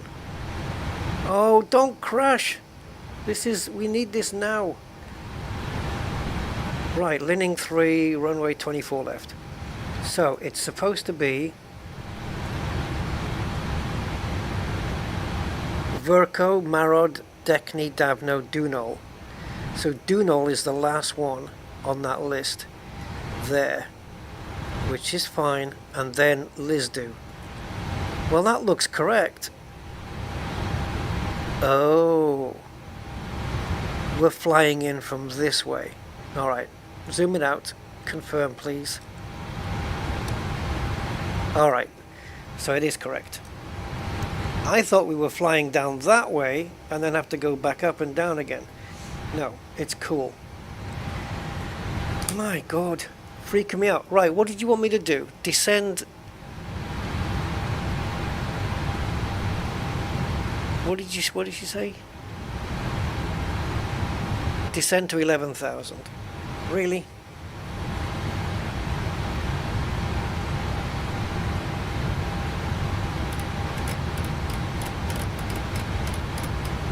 Air 4860. Contact Cleveland Center 124.325. Have a good one. Contact Cleveland Center 124.325, commute Air 48. I'll bet you I've gone past the frickin' point now.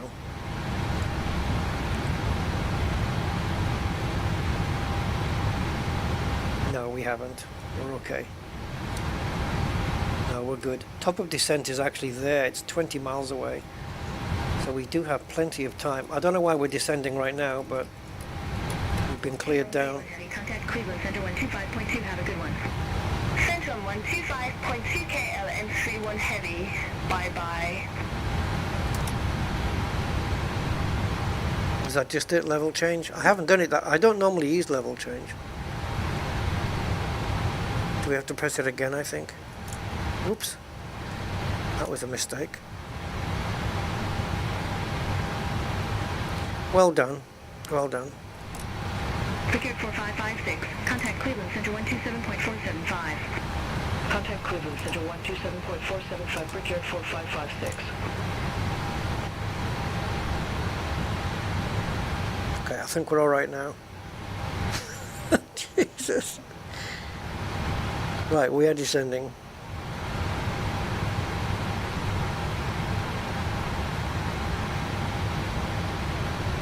I don't like descending so frickin' early though. I am not a fan.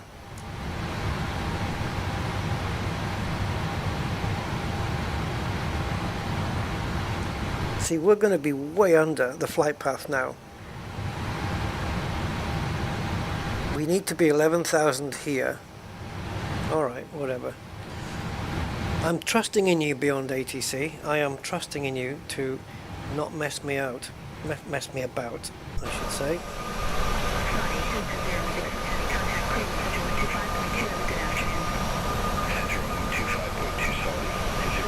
Right, we are coming down.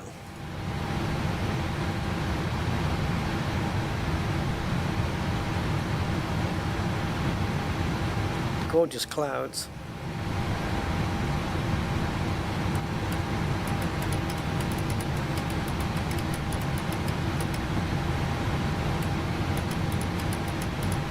Oh.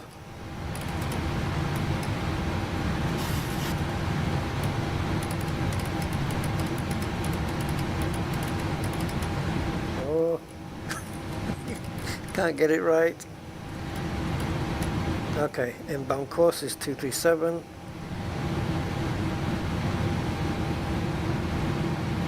I think we're going to need to shut up. Are we okay with speed here? Yeah, we are, we're okay.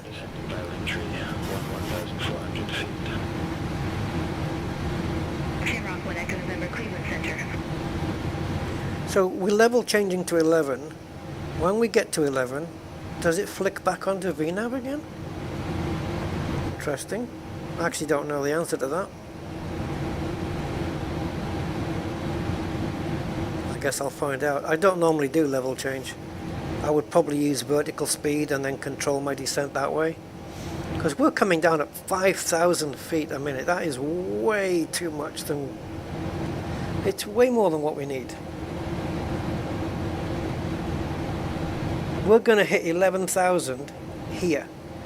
And we don't need to do it until... until the next... I don't know. Why is that counting 40, 68? Yeah, till the next 60 miles. We're descending way too soon, man.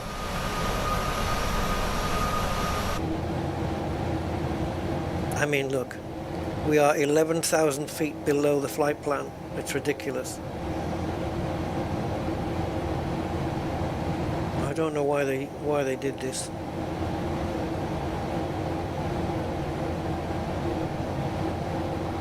It's still okay, it just means we're going to be at 11,000 for longer.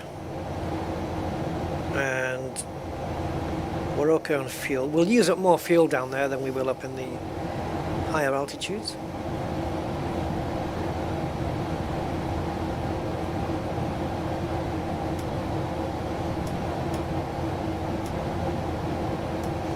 It's not like me.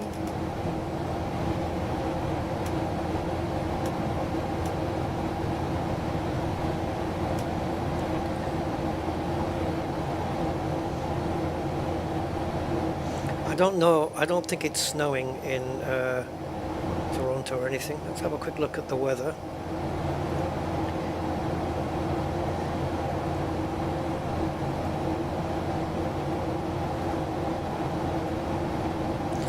Overcast, -6 degrees, going to -9 tonight. Air pressure is 3018. I'll be mindful of that. We have to put that in now, actually, once we get under 18,000. So let's do it now. Because we're coming down at a hell of a rate.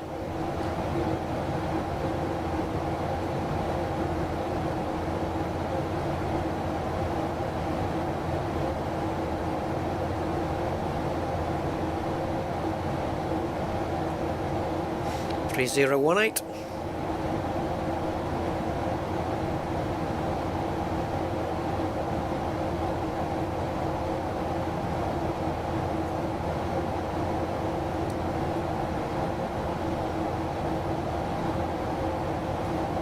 You can slow your descent down, you know, you can really slow it down.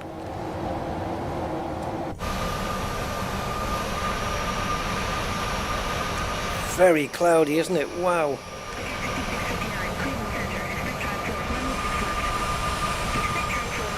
We have to go through all of this.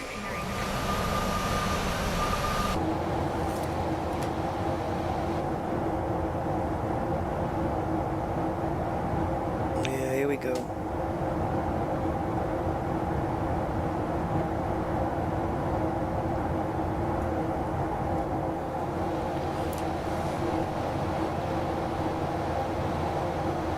I can't believe how low we are now.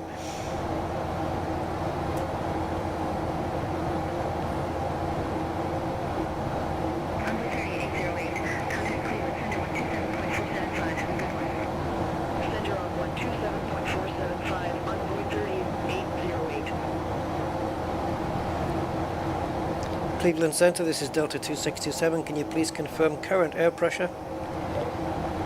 Just want to confirm it is 3018. I'm sure it is.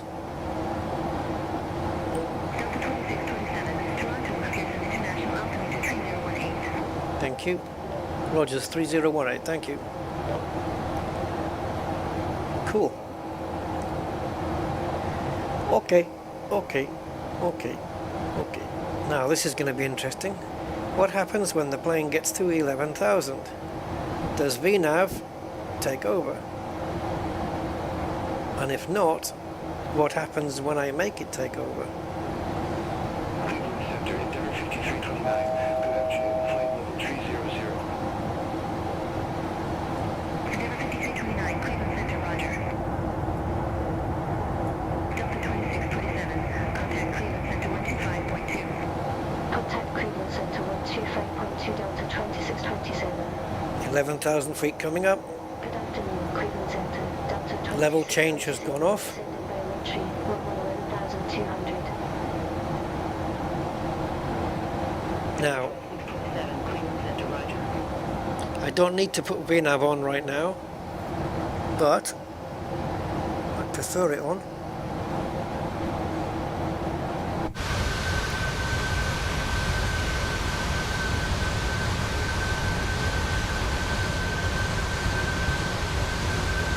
So yeah, as you can imagine, VNAV controls the navigation up and down, vertical, and lateral, I guess. LNAV is side to side, covers everything.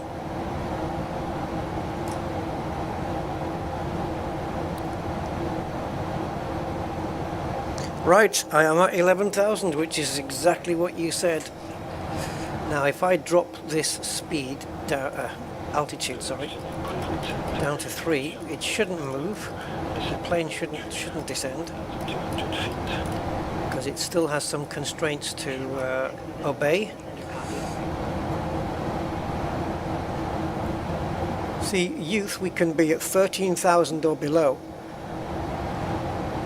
and we're well above that one. We've got 8,000 constraint here.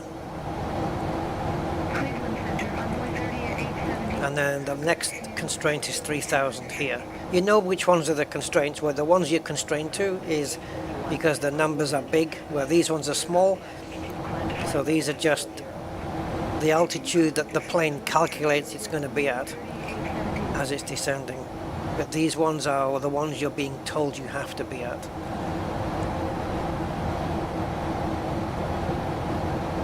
Basically.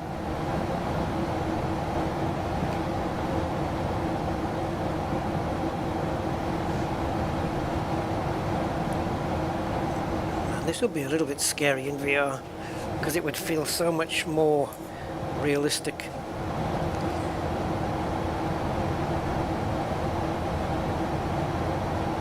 So there's the decel point. That seems to me really early. I mean, why is it there?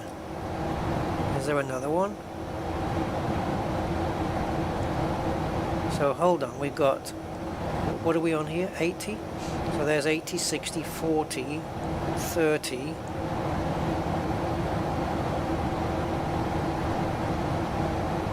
I'm trying to figure out how many miles we're going to be running. Okay, you can see that we're catching now back up to the flight plan here. Don't ask. Delta 2627, good afternoon, descending by entry 111,000. Yeah, we've done it. We have descended. We are already at 11,000. And the plane will only go down again when it knows to do so. And visibility almost zero.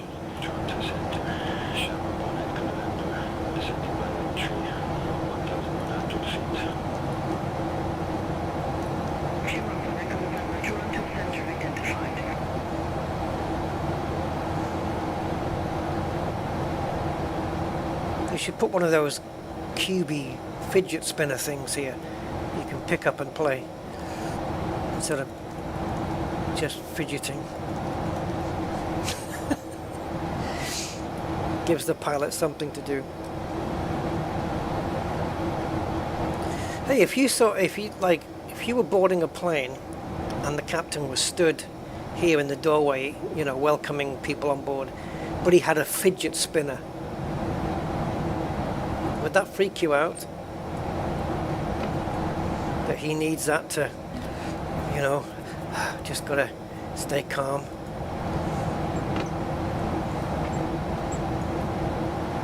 Yeah.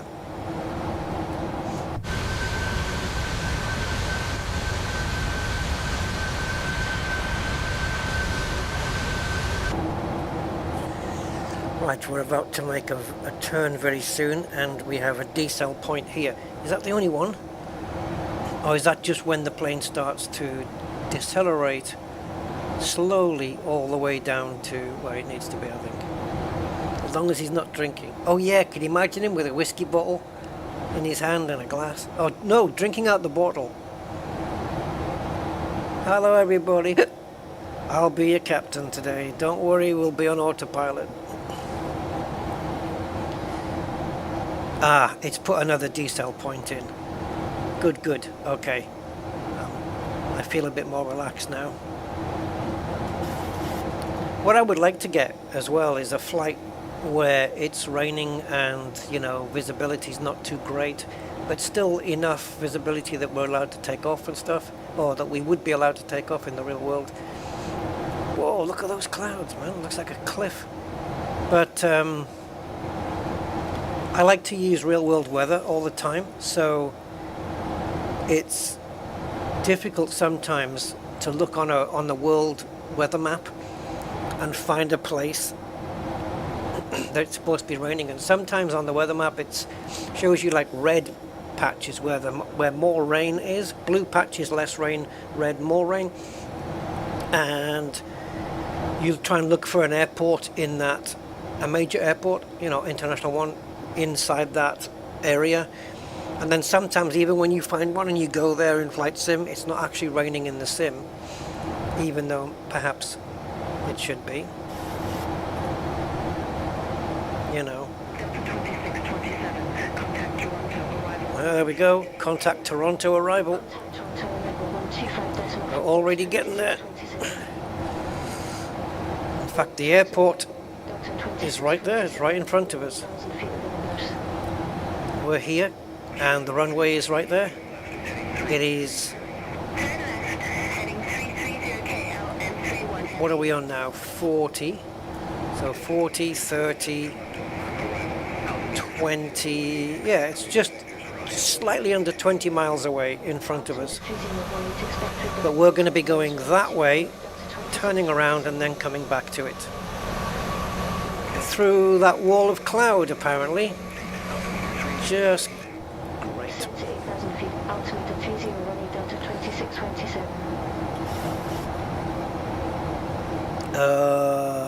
Yeah, I think 747 is our decision altitude. It's 200 above, so it's 547. So this is still as close to 547 as I can get it, so that's okay.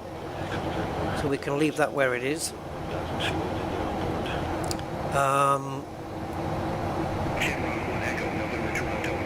The wing anti-ice went off all by itself. I probably didn't need those through the flight, to be honest. But coming down again, I would. Alright, I'm going to turn on my landing lights now, I think. When are we descending again? Now. Okay. Oh, come on. Dude, fuck's sake.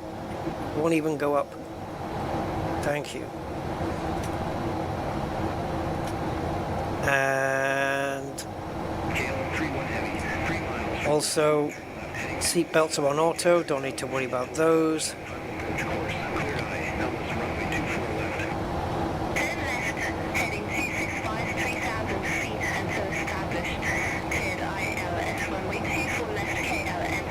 Right.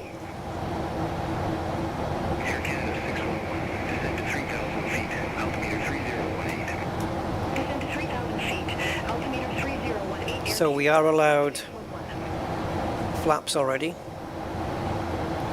Just double check here. We got flaps 5 at 250, flaps 15 at 200, and flaps 30 at 175.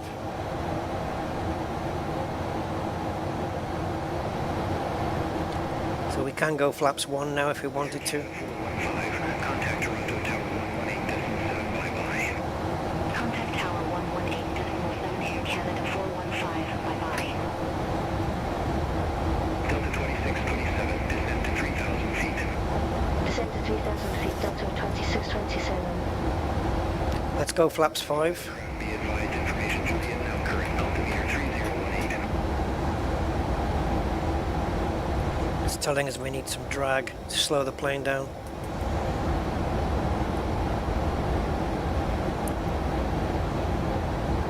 So hopefully the flaps and the speed brake will do that a little bit.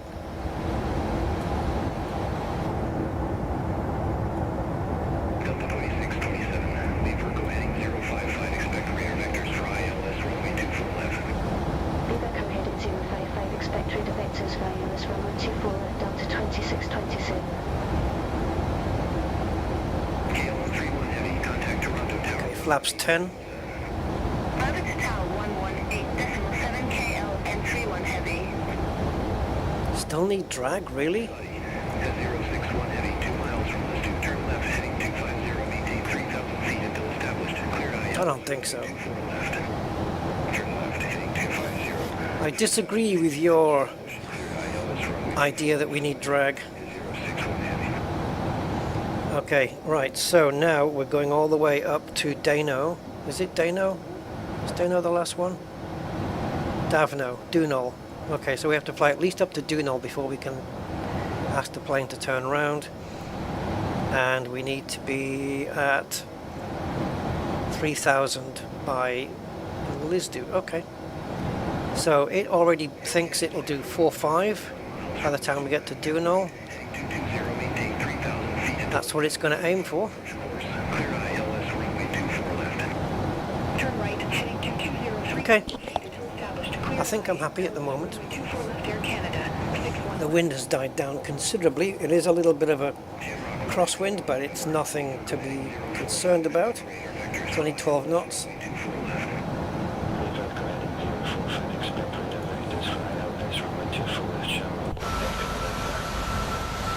Oh yeah, lovely. Slightly cloudy then. Tower 118.7 Air Canada, 611, bye-bye.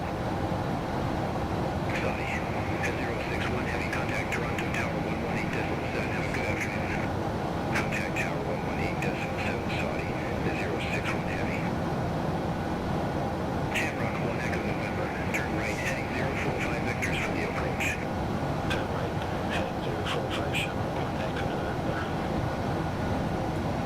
Right, everything set up, inbound course on both, 237.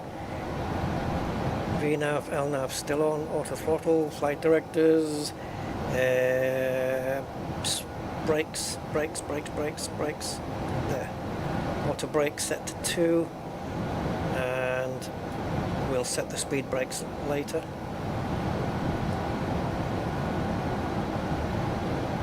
Okay.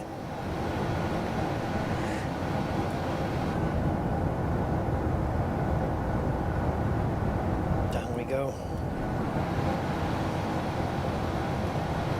Just keep flying in a straight line now until we get to here, and then we should be able to lose easily 1,500 feet by the time we get to Lisdu. Plane will do that no problem. I mean, what are we talking about here? 20 nautical mile range here, so we've got 10. This is probably going to be around 5, so 5 miles plus the turn. Yeah, easy. Endeavour 5329, Toronto arrival. Good afternoon. Altimeter 3018, expect radar vectors for IL as runway 24 left. Altimeter 3018, expect radar vectors for All that's left now is for me to not botch the landing too much. Delta 2627, turn left, heading 040. Oh, we've already been vectored to turn left. 040 Delta 26. The thing is, if I turn left now heading 040, that's going to put me over here. And then he's going to want me to turn, maybe he's just going to want me to do a big loop round. But I am 2,800 feet above what I want to be at. So I'm not turning. 335, really? 335 Delta 2627. I ain't doing it. It's too early to turn. Unless I actually tell the plane to descend faster. No, I'm just going to keep it like this. I'm comfortable like this. I've fallen into that trap before of listening to Beyond ATC on approach, and sometimes it works, sometimes it doesn't. But the flight's been great so far, so I'm not going to jinx it. Canada 415. Delta 2627, turn left, heading 260. 260. Yep, it's almost getting me turned around already. I'm going to keep Beyond ATC running though, because I need it for the taxi to gates. Endeavour 5329, descend to 8,000 feet. No, we'll go to here and then we'll turn the plane around. Descend to 8,000 feet. Altimeter 3018, Endeavour 5329. You know what I've never done in flight sim though? It'd be cool to do it one day, as long as, you know, with a short flight like this, like an hour flight, hour and 15, is to land, get everybody off, and then do another flight back to where we came from.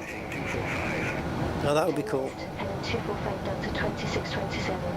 Do the return flight, just pick up all new passengers, all new flight plan, and just fly back.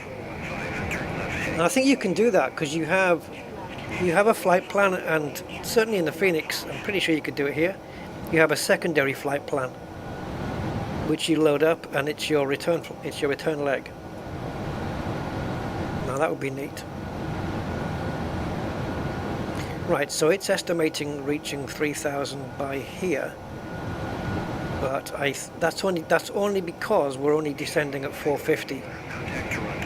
The moment I turn this plane around, it should increase. Let's see what happens. Well, if it has to increase to get to here, Lisdu. at 3,000 or above. Yeah, then it will do that. Okay. We're good, as you can see here. Right, now we're flying underneath the flight path. So I think that means we can tell the plane to turn around now. Good afternoon, 1,200 feet. So let's do it. Where do we want it to go to now? Liz do, yeah? Right. Continue Air Canada 611. So, Liz do. Top of the list, please. And as you can see, we'll make that turn. And, well, go. 050 Air Canada 415. Flaps 15. Oh, okay. I knew 15 was the limit. Let's go back up to 10. So 15 is where it needs the wheels down. And we're not even at that stage yet. So there's the runway. So it's 4.3 miles between Kirex and the runway. So I would say... Descend to 3,000 feet. Endeavour 5329. I would say about 4.3, 5.3, 6.3, 7. So 3 kilometers away from Kirex, we'll get the wheels down and flaps 15. Air Canada 611, turn left. And we'll approach mode and everything. Heading 150 Air Canada. Hey Siggy, am I at scheduled time? What do you mean? I'm not running to any particular schedule. It should be known, by the way, that if a flight was to take off from LaGuardia to go to Toronto, this would be the plane to do it. It would be Delta. It would be Delta or what's the other one? WestJet? Yeah. But more likely it would be Delta. 329, Vivo heading 045, expect radar vectors for ILS runway 24 left. Virpil heading 045, expect radar vectors for ILS runway 24 left, Endeavour 5329. Endeavour 5329, turn right, heading 040 vector. Right, so we are currently Turn right, heading 040, 9, Endeavour 5329. let's say 8 by the time I count it. So 9.7, so 10. We're 18 miles from the runway. 220, maintain 3,000 feet until established. Clear ILS runway 24 left. Turn right. I've already armed the approach mode. Feet until established. Cleared ILS runway 24 left Air Canada 452.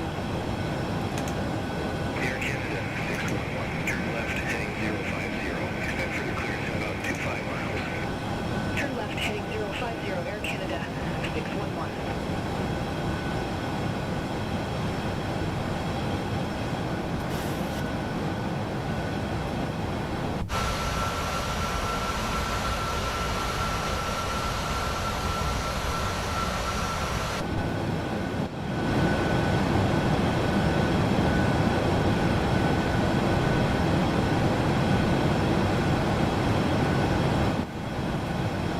Delta 2627, So we have the afternoon sun here, I guess, right? maintain 3,000 feet until established. Clear I don't know. ILS runway 24 left.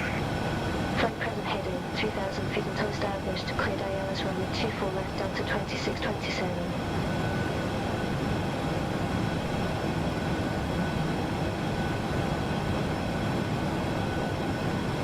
So I'm gonna get the wheels out.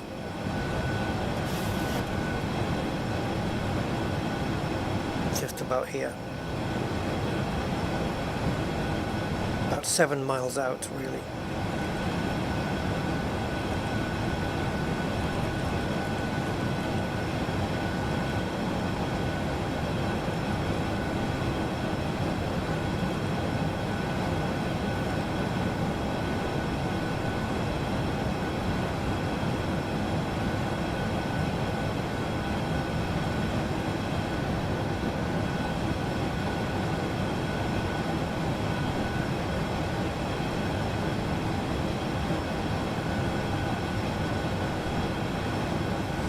Okay, baby. What's the wind like? Slight crosswind at 5 knots. That's going to be fine. It's going to push the plane to the right just a little. It's not going to matter too much, I shouldn't think. I normally end up to the right of the center line anyway. It's my thing.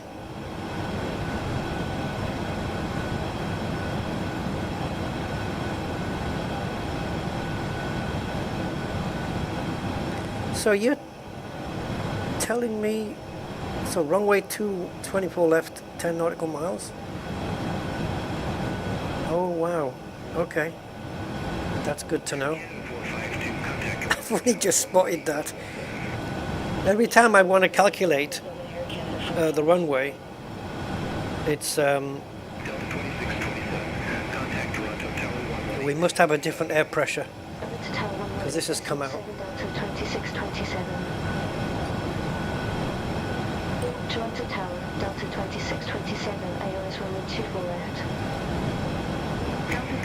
Great, the moment I want to talk, and they don't stop yapping. Runway 24 left, cleared to land, Delta 2627. Toronto Tower, this is Delta 267, please confirm current air pressure.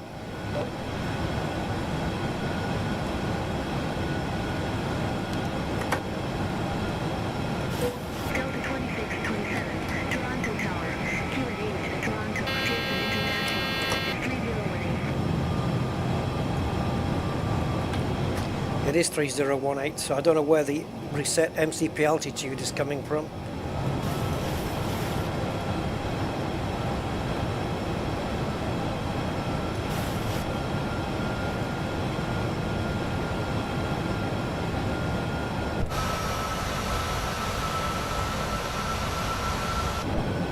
I do not have a visual on the runway yet.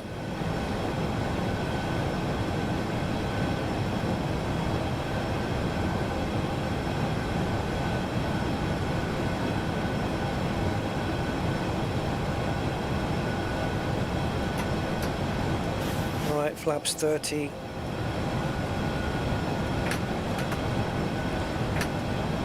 Speed brake armed. Runway, please. Oh, this plane is moving around, man. Should we just let the let it do an auto land?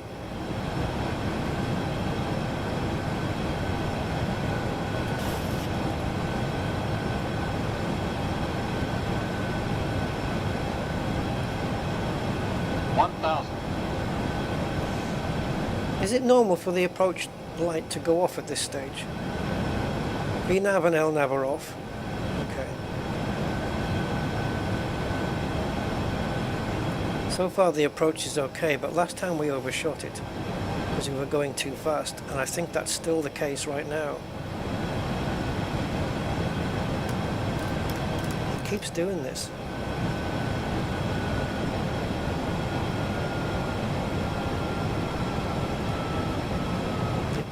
It keeps the wrong speed. I have to do the speed manually at the end. What the hell's that all about?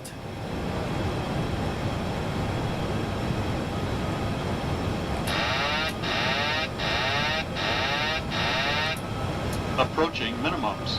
And continue, my friend. Continue. Minimums. 100. 50, 40, 30, 20, 10.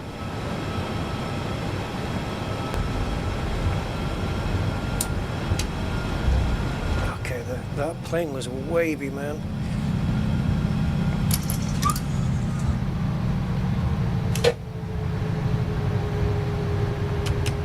Delta 2627, exit right at Delta 4. Exit right at Delta 4, Delta 2627. Oh, for fuck's sake. Beyond ATC crashed again.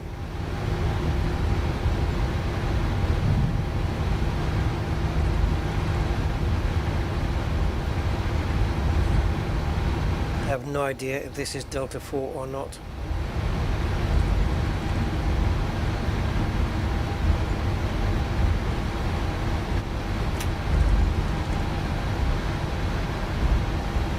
Welcome to Toronto Airport, guys.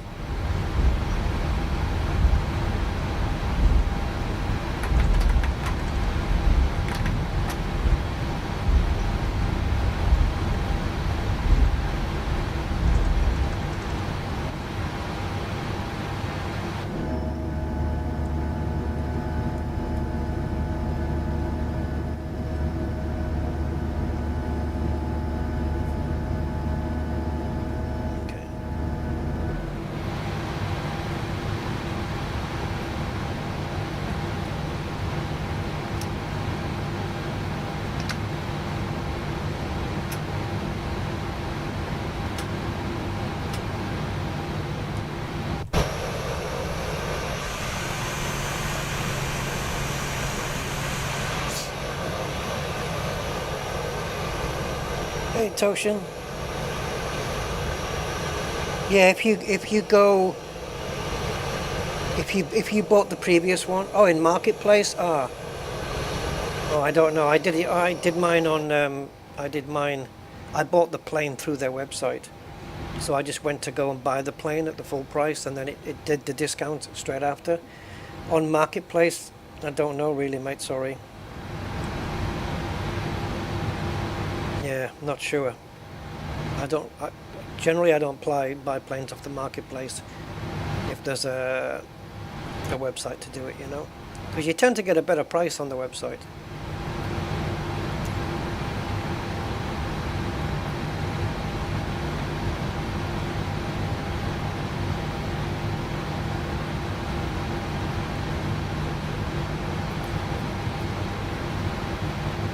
Using taxiway D4, okay.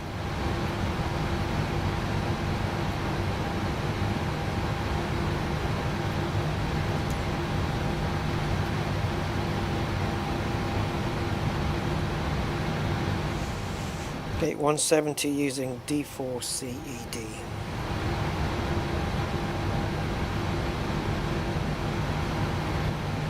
Great.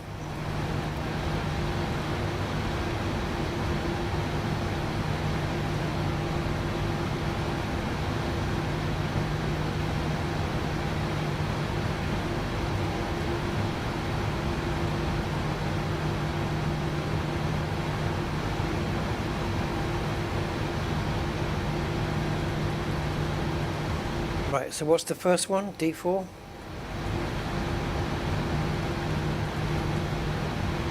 D4, straight ahead, and then C, all the way to here, and then where's E? E.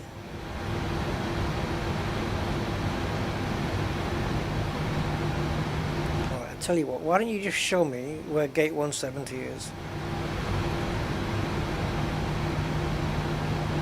We'll work it out from there. Okay, so gate 170 is just on the corner, and then we have, alright, so if we go back to here, there's the corner, so D4C, and then there has to be an E in between here, I guess. Yeah, there it is. Okay.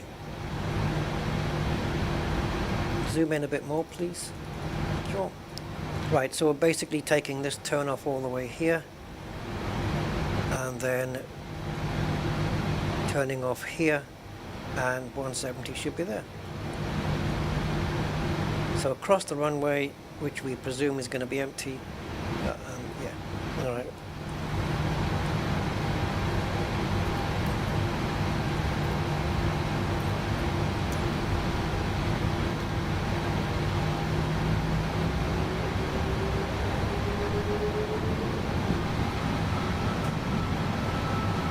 Yeah, well, Beyond ATC is now gone, so there's no other planes in the sim at all, so we're fine.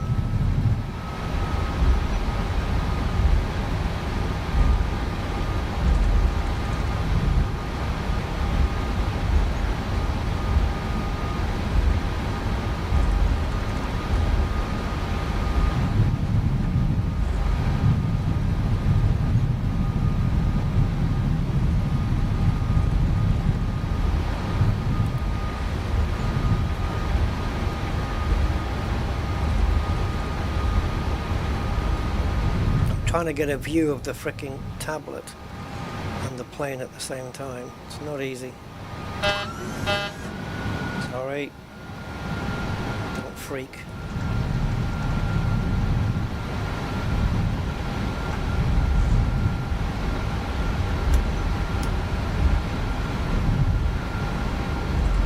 Again, the plane looks fricking tilted.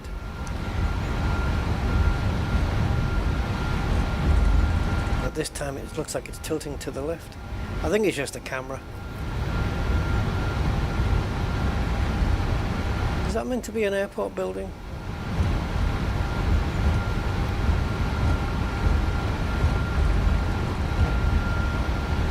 Okay, I think we want this turn off here.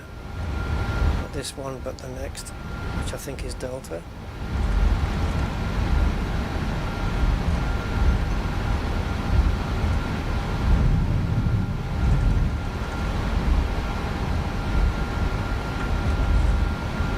Now navigating to 170 is going to be fun. I'm just going to have to guess it now.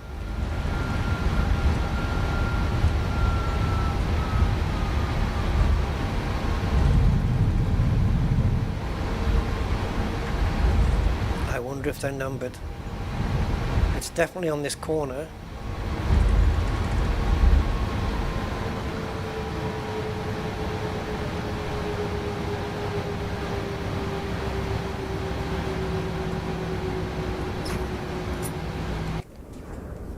Sec. Let's have a look.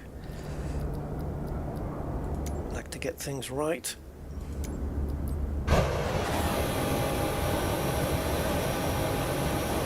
Oh my god. I don't know what it is, but lately my game controller has been going to sleep. And it literally just switches off. I've never done that before, but now it is. So keeps doing that, it's going to lose its place on my desk. Right, so there's no numbers here. Wonderful. And nothing up here either. I think gate 170 is this one, but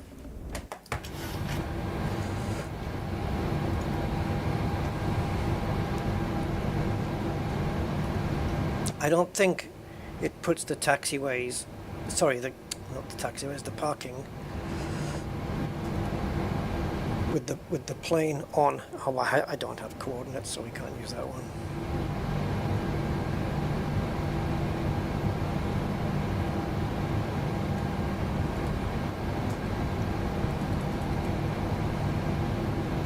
Oh, it's on here. But that's not the building that we have. Is it? Well, it doesn't matter. Who cares? Actually, you know what? We can cheat.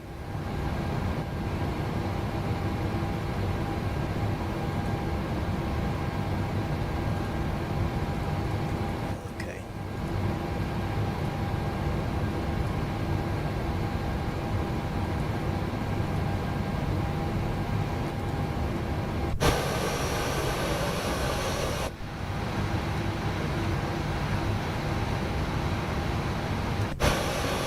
Oh, you bastardo.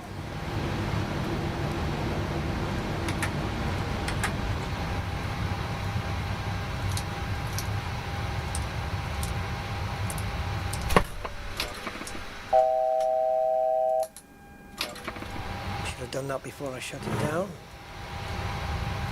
Come on, APU, please. No? Hotspot doesn't want to work.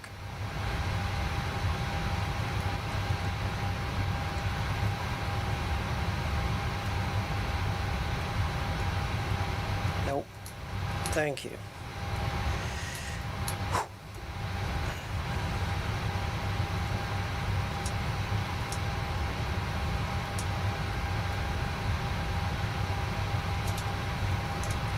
Nope, that off.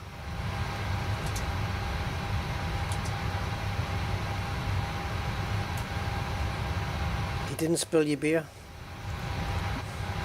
Apparently beyond ATC, when it doesn't crash, it's doing some, they're working on their VFR now.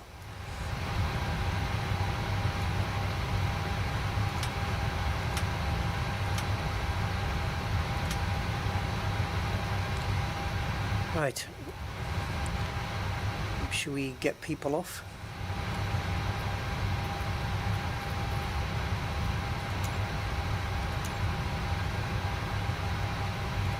Boarding requested.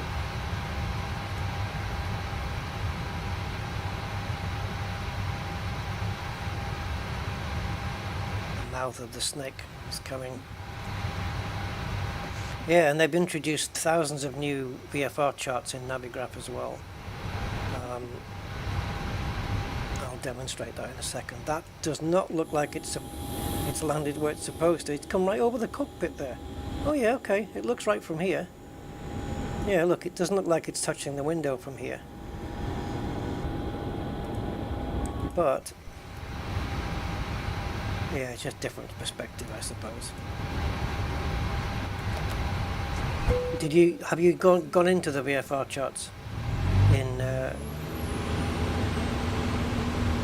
have you gone into them in Navigraph?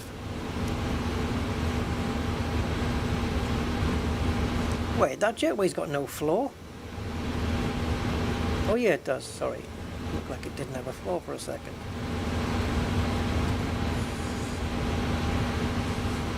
Well, if it isn't Randy Candy.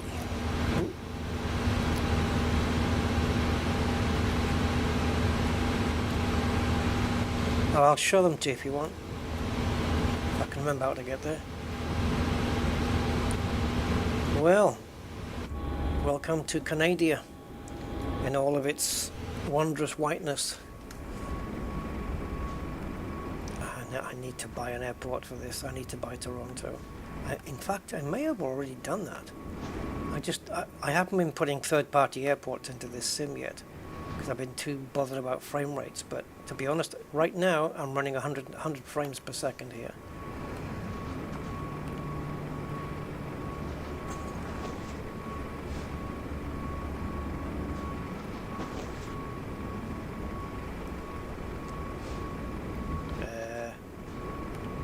Sure, where did the plane go?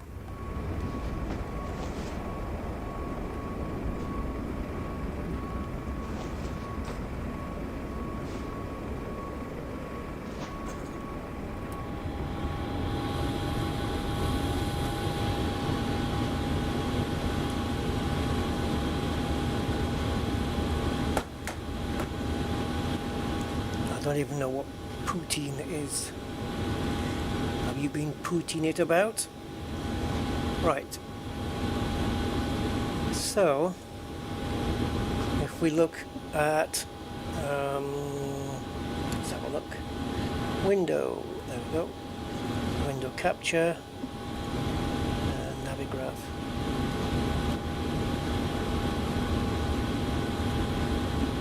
Okay, Navigraph is restarting, thanks to an update. Awesome stuff.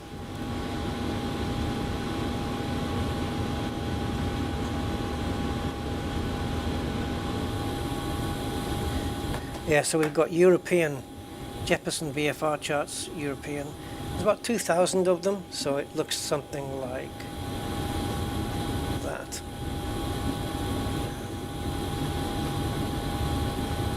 And I think you get them from, if you click here, RD VFR, and then choose Rogers Data, or VFR Charts Europe, so Rogers Data, oh, I guess that's a heading then, okay. So yeah, VFR charts, RD VFR. Then you've got IFR, well you're familiar with these ones, but so yeah, it's just basically up here, come down to Rogers Data, choose VFR Charts Europe, and there you go.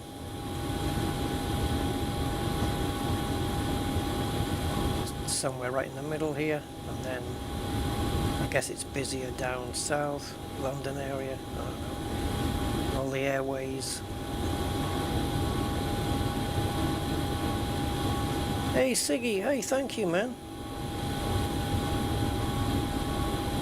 Norwich. Thank you for the donation, I appreciate that Siggy, thank you so much.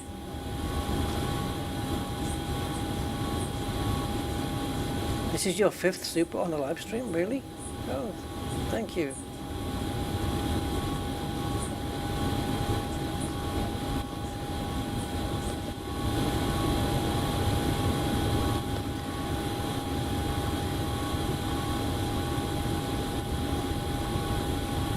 Yeah, I don't know, you can work your way through this. I've got a flight plan already set up here.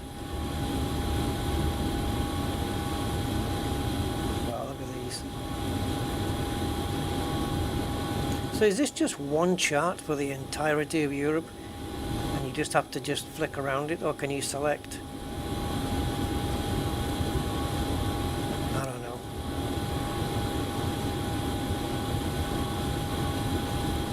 Like the VFR charts are things I need to learn.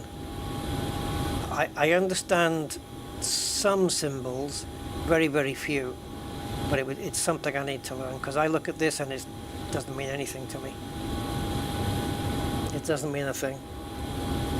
Paris, yeah, I know, Paris is crazy, isn't it? Look at that. It's like a nuclear bomb thing gone off. Like, those are the major casualty zones. Right, let's jump back in. And there's the people getting off.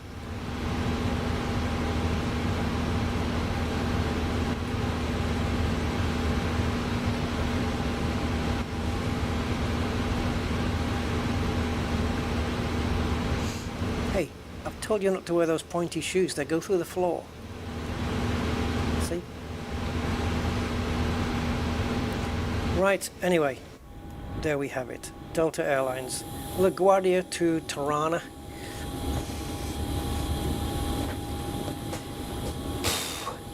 Right, hope you enjoyed that one, guys. That was good. Landing was okay. I think I would give myself a, I don't know, 6.5, 7 out of 10. What I'm not sure about, because it never happened before, is on the landing, it keeps putting in this 170 something speed, and I'm having to manually dial it down. Am I supposed to switch to N1 back again? I don't know why that's happening. And then we start, if I don't catch it, we end up coming down and landing at 170, which is way too fast. So I have to manually bring it down to the VREF speed. I've never had to do that before. Normally the auto throttle just brings it in. See, the auto throttle is cancelled, but I think it does that when no, it doesn't do that. The auto throttle disarms itself for some reason. That should stay on throughout the whole landing, right? So weird. That's twice it's happened, but I don't know why. I can't explain it. Yeah, you're welcome, Mark. And 6 out of 7. Oh, 6 out of 7. No. Are we losing brake pressure here? We don't have any left. If I take the brakes off, though, it looks like it's disappeared, doesn't it?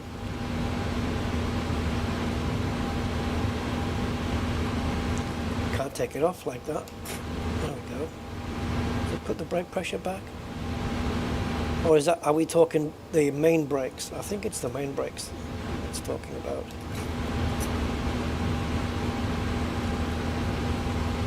Oh, look at that. The pressure's gone even more down now. I think it would go up again if we started the engines. Oh, we're on ground power, aren't we? Okay, we have ground power available. There we go. That's it. So we're no longer on the APU. I forgot to switch that off. We've been burning fuel out of its bum for a while. Actually, that looks off to me. Okay. Everyone head to the bar, yeah? Yeah, for that good stiff drink that you need now. And there you go. Delta Airlines. That was a good flight, all in all things considered. I'm pretty sure I have a Toronto airport, so I'm going to put that in.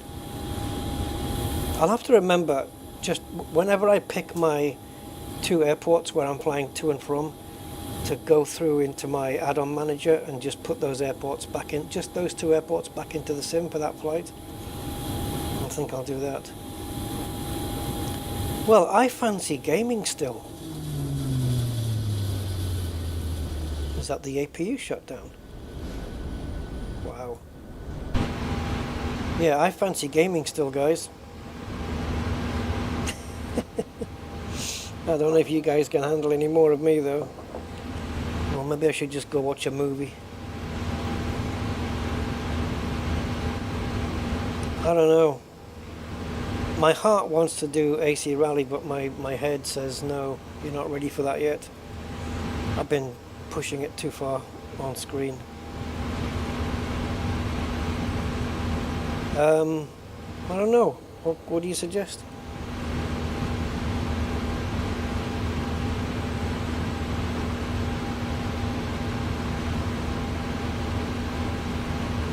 Gerald Butler night. What's that one I just watched of his again? Citizen. Something Citizen. I can't guess the title because I'm just thinking of Angry Citizen. Yeah, that one. The prison one.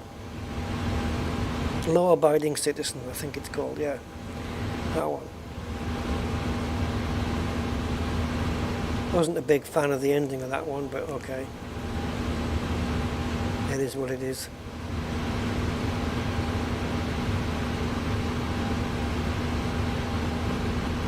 Plane. Don't know about that one. Thank you for your cooperation on this flight. I'll see you back at the apartment. Alright? And I will click your hotspots. Rusty, shut up. Right. Yeah, what do I do next? I don't know. I have to look. Sometimes I look through my my channel and see what I've done recently. Anything I can, like a games. Oh, I know. No, I don't really fancy it. I was going to say, you know, the second part of that game that we played, Hail to the Rainbow. That was something. That was something different. Yeah, we did that like 2 weeks ago. Oh, AC Rally. Just a little bit, just an hour of AC Rally. Just that. Nothing more. I don't ask for much.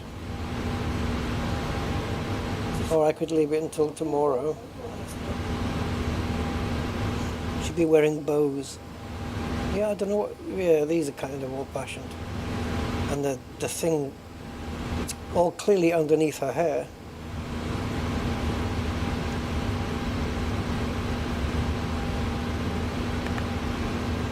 Well, is that everybody off? No. Come on, you people.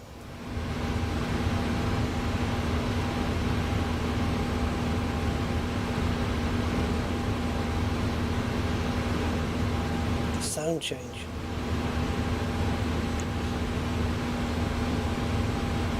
I don't know, what do you think? 4 left into 2 right over crest. Hairpin left. No, it's too stressful, man. AC Rally is stress. Stress. But what else would I do?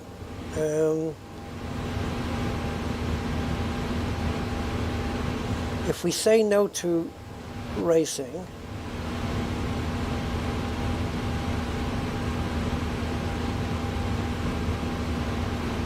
I've finished all the sniper games I want to finish. I could redo a level of sniper contracts. Yeah, we could redo one of those levels.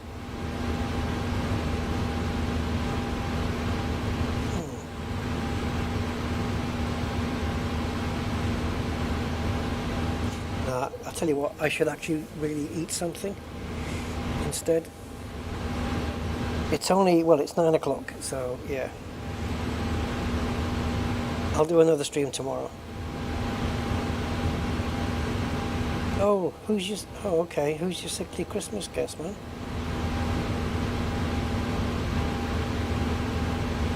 Hopefully nothing too bad and all is good.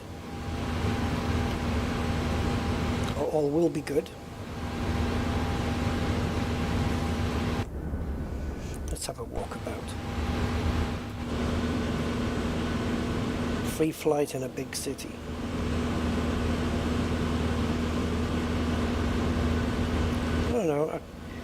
But have a look at the Bonanza. Just a cold. Oh, there you go. Okay.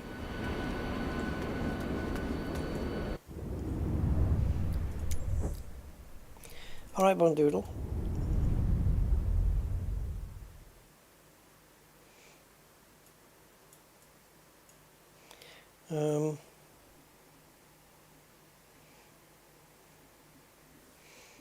Don't know. Not sure.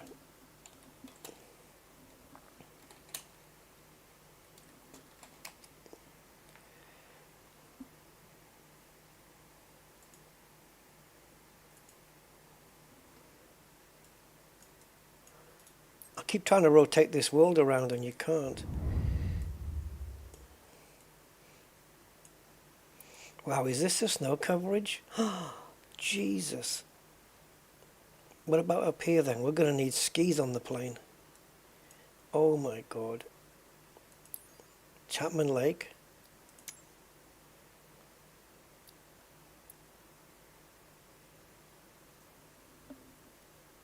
Oh boy. Let's take a look at it. The problem is taking off from a runway means the engines are going to all be started up. We have a parking down here? Nope. No parking. You call that a runway? I'm going to need that short takeoff plane, aren't I? The... what's it called? The Wilga? Do I have it here? This one. Isn't there one with like little skis on as well? No.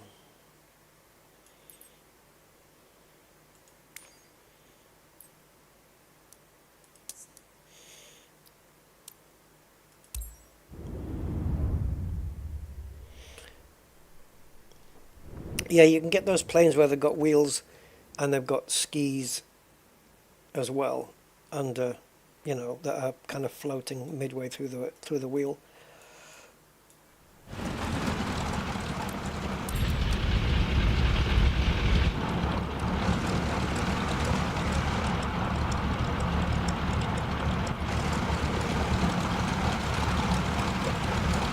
We'll have a quick look around here, I guess. Now this is short takeoff and landing. I don't know where we are here.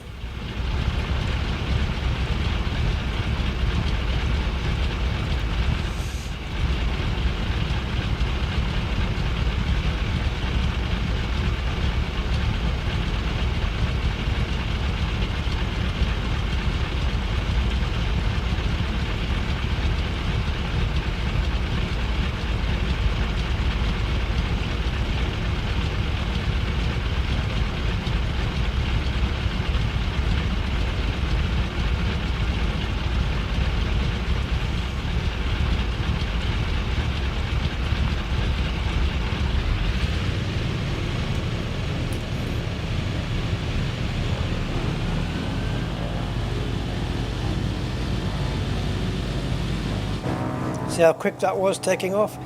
I couldn't even get it to show us if it was pushing any snow spray up behind the wheels. This thing's well out of trim though. Let me just see if I can trim it up.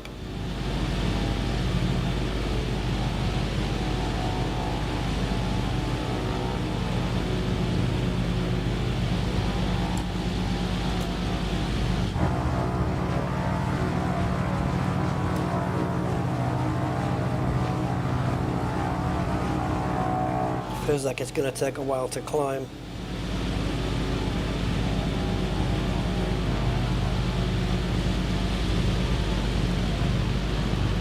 Is there a way to get this out of the way? I don't know where it's gone to. Okay. Clever.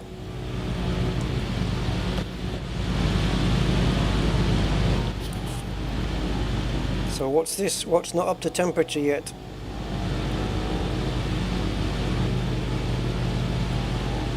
Something's very cold. Should we just speed things up a bit here?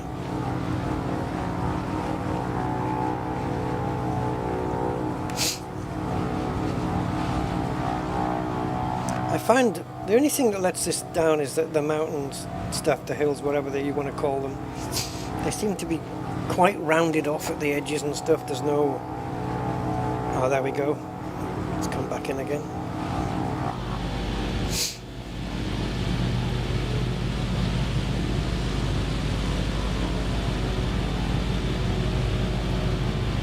Right, actually I guess I needed this.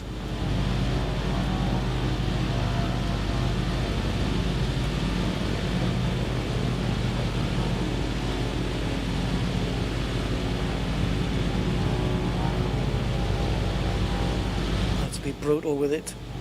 She's like a little stunt plane.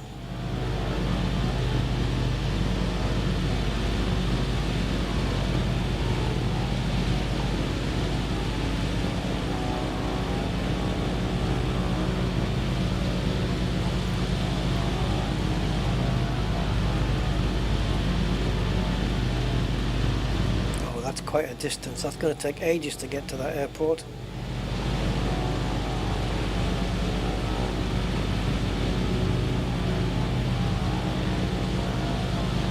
Yeah, I don't think I'm going to fly all that distance. All I can really do is turn into it and then use the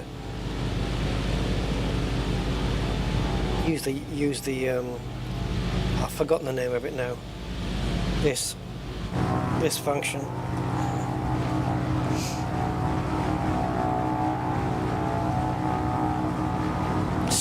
Slew mode.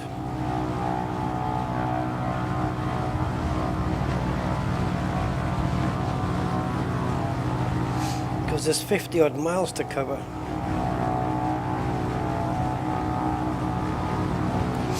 Let's see where we are now.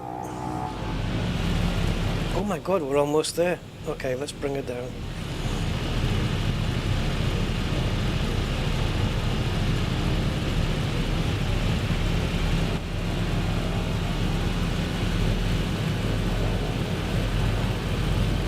Okay, we're actually quite high now.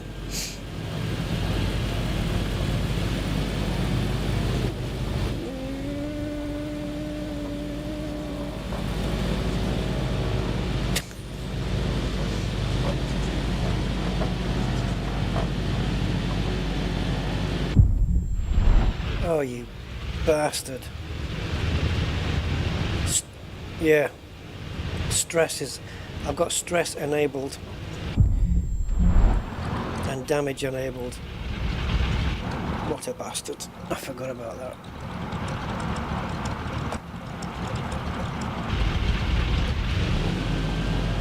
Oh my god.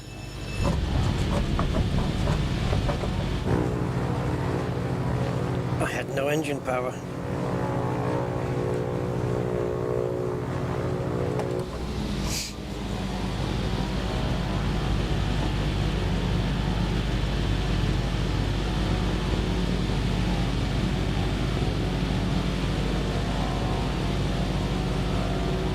And I've no idea if this is a proper airport or what. It's got the iCow to be something more than just a piece of ice, but that doesn't mean anything. How many hundreds and thousands of trees?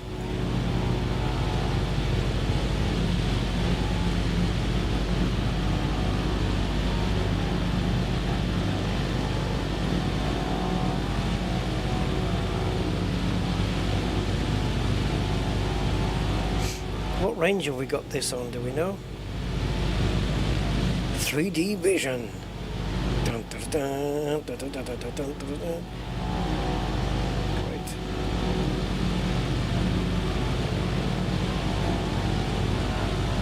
So we've got a river to our right. Okay, well, so you say. I've got food, guitar there. Well, the guitar actually works as well, which is technique.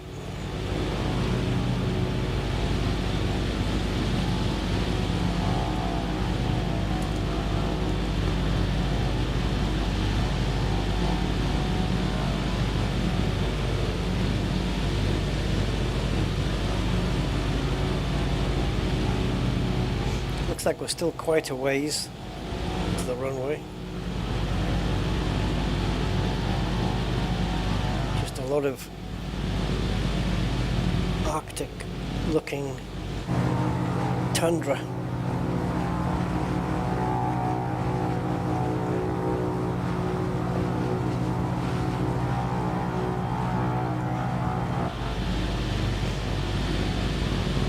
Still quite a ways to go.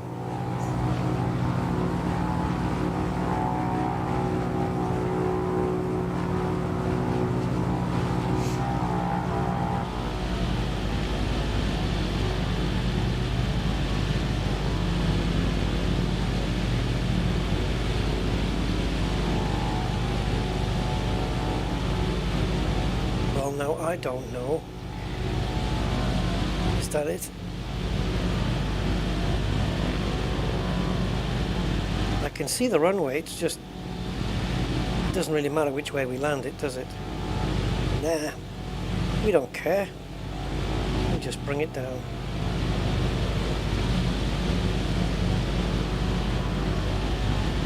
Lovely scenery though. Nice time of day as well, look at that.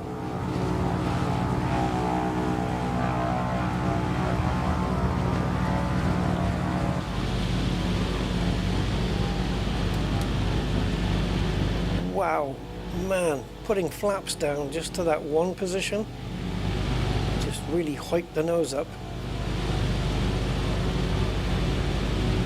Snow is melting.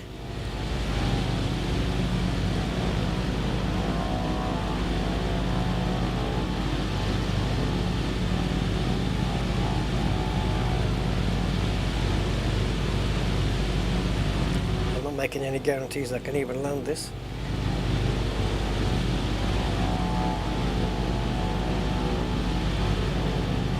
So what airstrip is this? CYDA.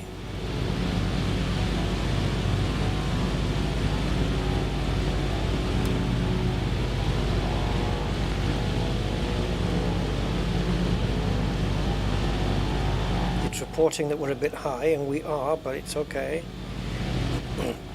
I don't want to crash into a bunch of Christmas trees if I can help it.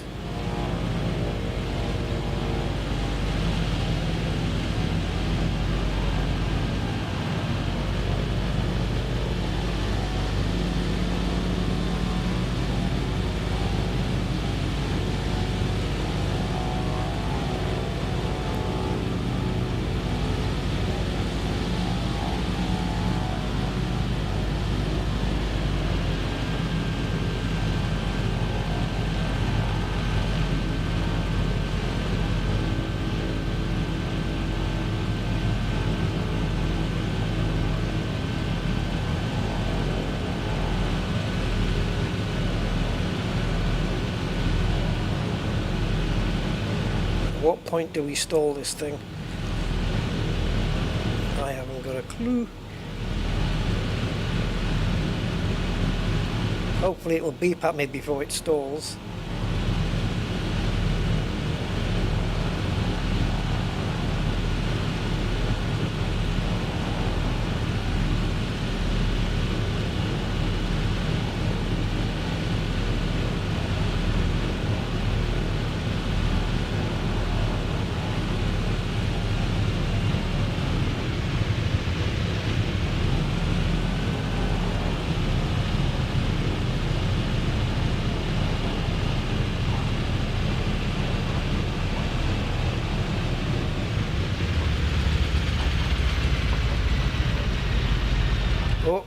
Oh, steering. Once the rear wheel goes down, steering is optional.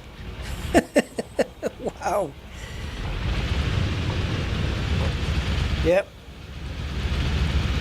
I was fine controlling it on the two main wheels, but as soon as the rear one landed down, It was like a shopping trolley with a with a dodgy wheel.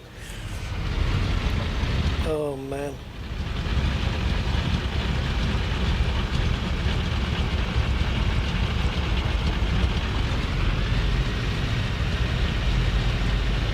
Oh, there's a semi. There's an 18-wheeler semi right here.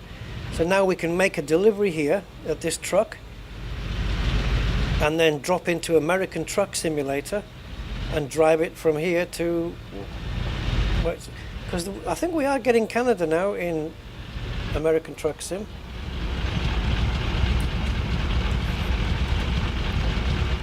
So we'll just drop it off here at Sloppy Joe's. That's a European truck. Might be a Volvo though. But yeah, just drop it off one of these trucks and then just pick that up in American Truck Sim and drive it to its destination. What could be cooler than that? Just like two Sims doing a parcel delivery. Well, I didn't know there was trucks here. That's good to know. But is this area in American Truck? Can we download third-party maps to get ourselves up here? I don't know. It'll be an interesting thing to do though.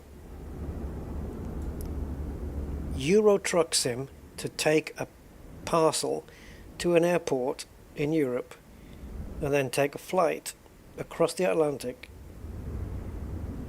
into the US and then load up American Truck Sim to pick up that parcel and take it to its... Now that would be quite nice. Anyway, there you go guys. I'm going to leave it there. So anyway, thank you for your time and I appreciate it and all your support, which has been amazing. We'll get an end of the year stream done where we'll go through all of that.